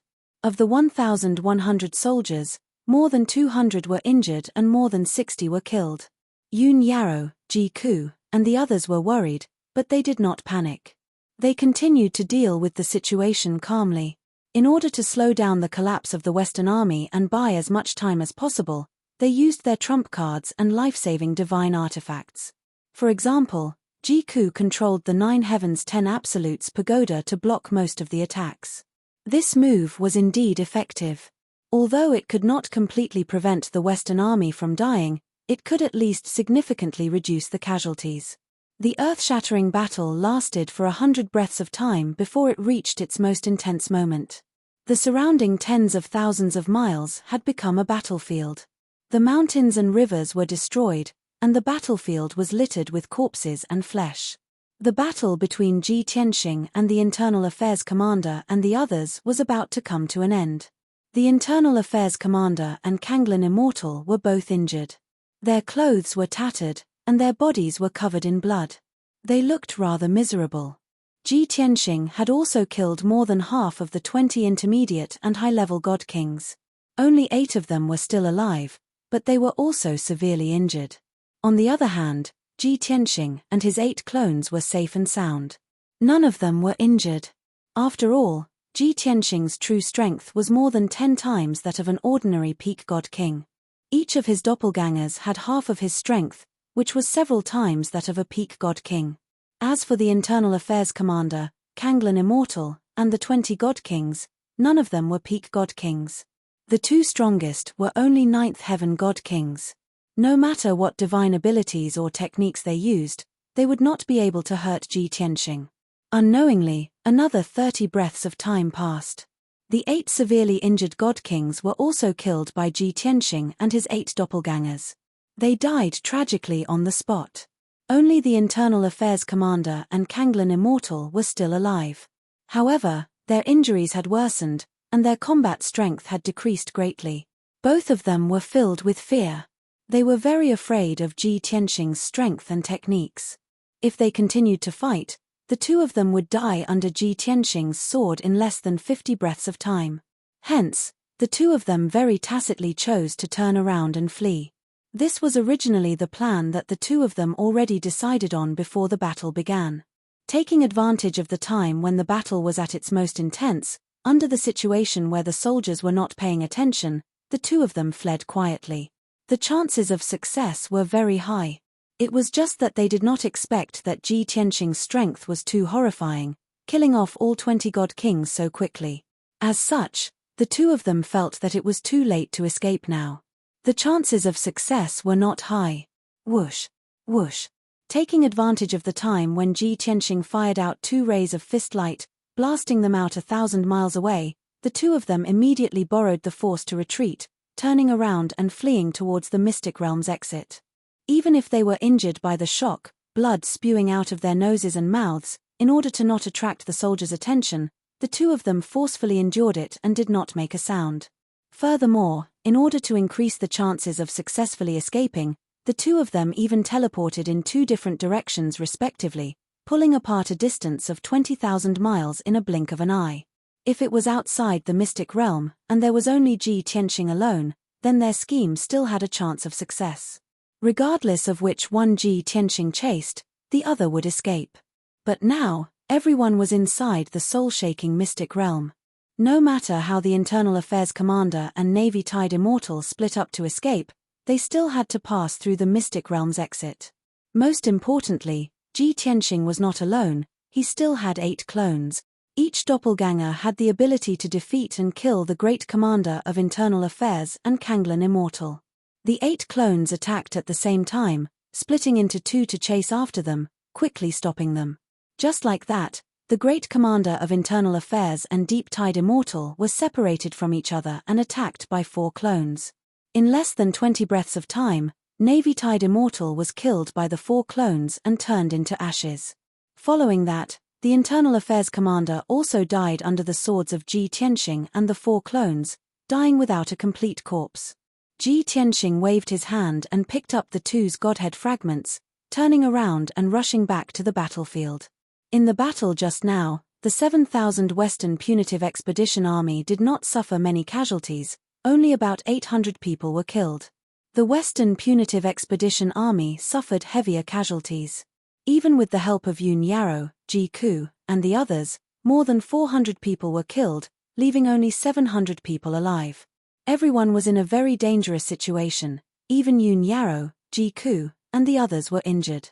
However, when Ji Tianxing rushed back to the battlefield and joined the battle, there was no suspense about the outcome. Chapter 4156. More than 6,000 Western Punitive Expedition soldiers surrounded more than 700 Western Punitive Expedition soldiers and Yun Yarrow, completely suppressing them. If it weren't for the supreme-grade divine artifact Jotian Tenju Tower, those 700 people would have been killed long ago. However, after Ji Tianxing joined the battle with his 8 doppelgangers, the situation immediately reversed. The Grand Commander has already escaped and been killed by me. Do you still want to resist? The 8 doppelgangers waved their divine swords and rushed into the battlefield with murderous intent, slaughtering the Western Punitive Expedition soldiers. Ji Tianxing didn't forget to shout as he used his divine ability.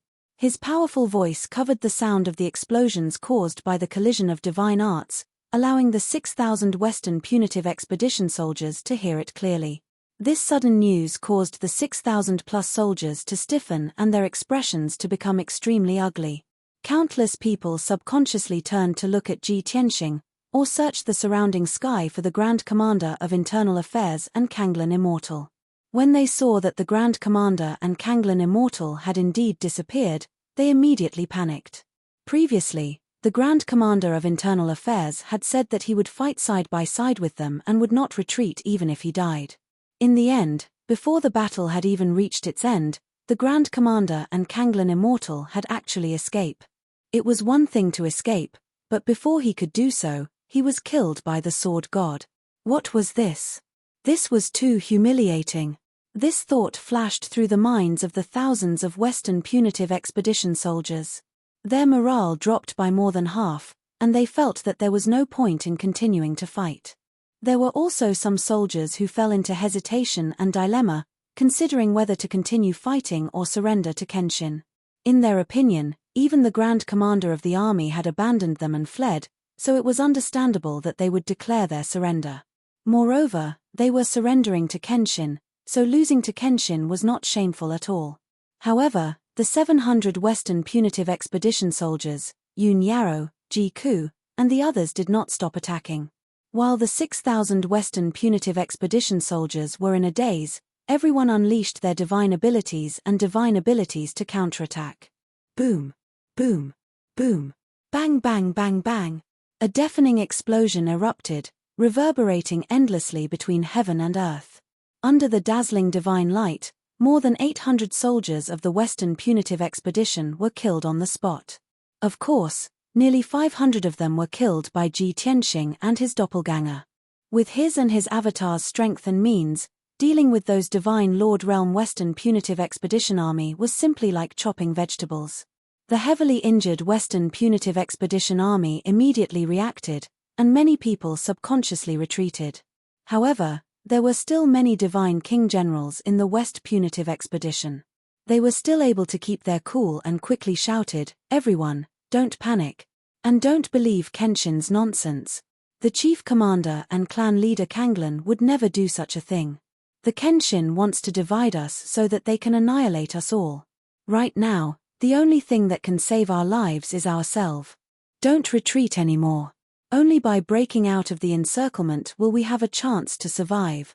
The shouts of the generals spread through the crowd and calmed the hearts of many soldiers. The panicked Western punitive expedition army calmed down and began to methodically counterattack. Everyone knew that the chief commander of Internal Affairs and Kanglan Immortal had most likely been killed because they tried to escape, and that more than 6,000 of them could not escape this fate. But in the midst of despair, there was still a trace of hope and luck in their hearts. The only thing they could do was to fight back with all their strength and search for that trace of light in the darkness. And the result, if the 5,000 soldiers of the Western punitive expedition army were to escape, the name of the Kenshin would be ruined. With his strength, if he could not even kill these people, how could he take revenge on the 5 god emperors? In just a few minutes, the 5,000 soldiers of the Western punitive expedition army were slaughtered, and not a single one escaped.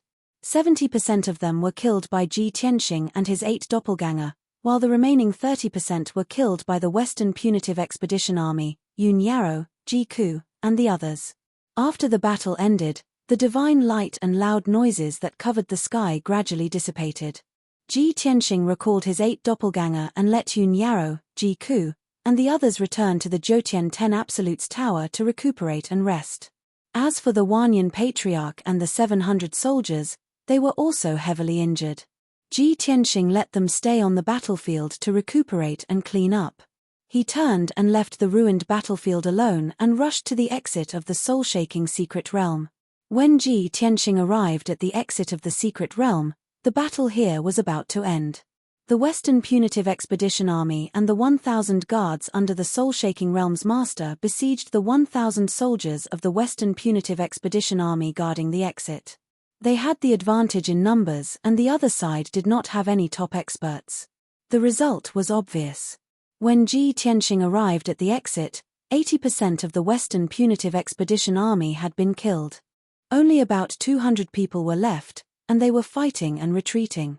These Western punitive expedition army were elite and loyal, but it did not mean that they were stupid. They knew that they were no match for the enemy and that defeat was inevitable. Of course, they would give up the exit of the secret realm and try their best to escape. However, the 2,000 soldiers of the Western Punitive Expedition Army chased after them and did not let them go. Ji Tianxing waved his hand again and unleashed sword lights that filled the sky. He used a few divine skills and killed the 200 soldiers of the Western Punitive Expedition Army. The battle here also came to an end. The disciples of the clans and the 1,000 guards of the Soul-Shaking Realm's Master Mana heaved a sigh of relief. Ji Tianxing ordered the Soul-Shaking Realm's Master, "You take the guards under your command and guard here. Repair the exit array as soon as possible." This was the first time Ji Tianxing spoke to the Soul-Shaking Realm's Master. The Soul-Shaking Realm's Master was really flattered and quickly nodded. After that, Ji Tianxing led the disciples of the two ancient clans back to the ruins of the Domain Master Manor. The people from the 5 clans gathered once again, but the number of people had increased from the initial 4,000 to more than 1,800. Even though the number of soldiers on the Western Front had decreased sharply and they had suffered heavy casualties. However, the main forces and pillars of the various clans were still there. As long as they added some more manpower, it wouldn't be a problem. Ji Tianxing asked the ordinary disciples of the clans to circulate their energy to heal their injuries. He summoned the patriarchs, elders, and deacons of the 5 clans.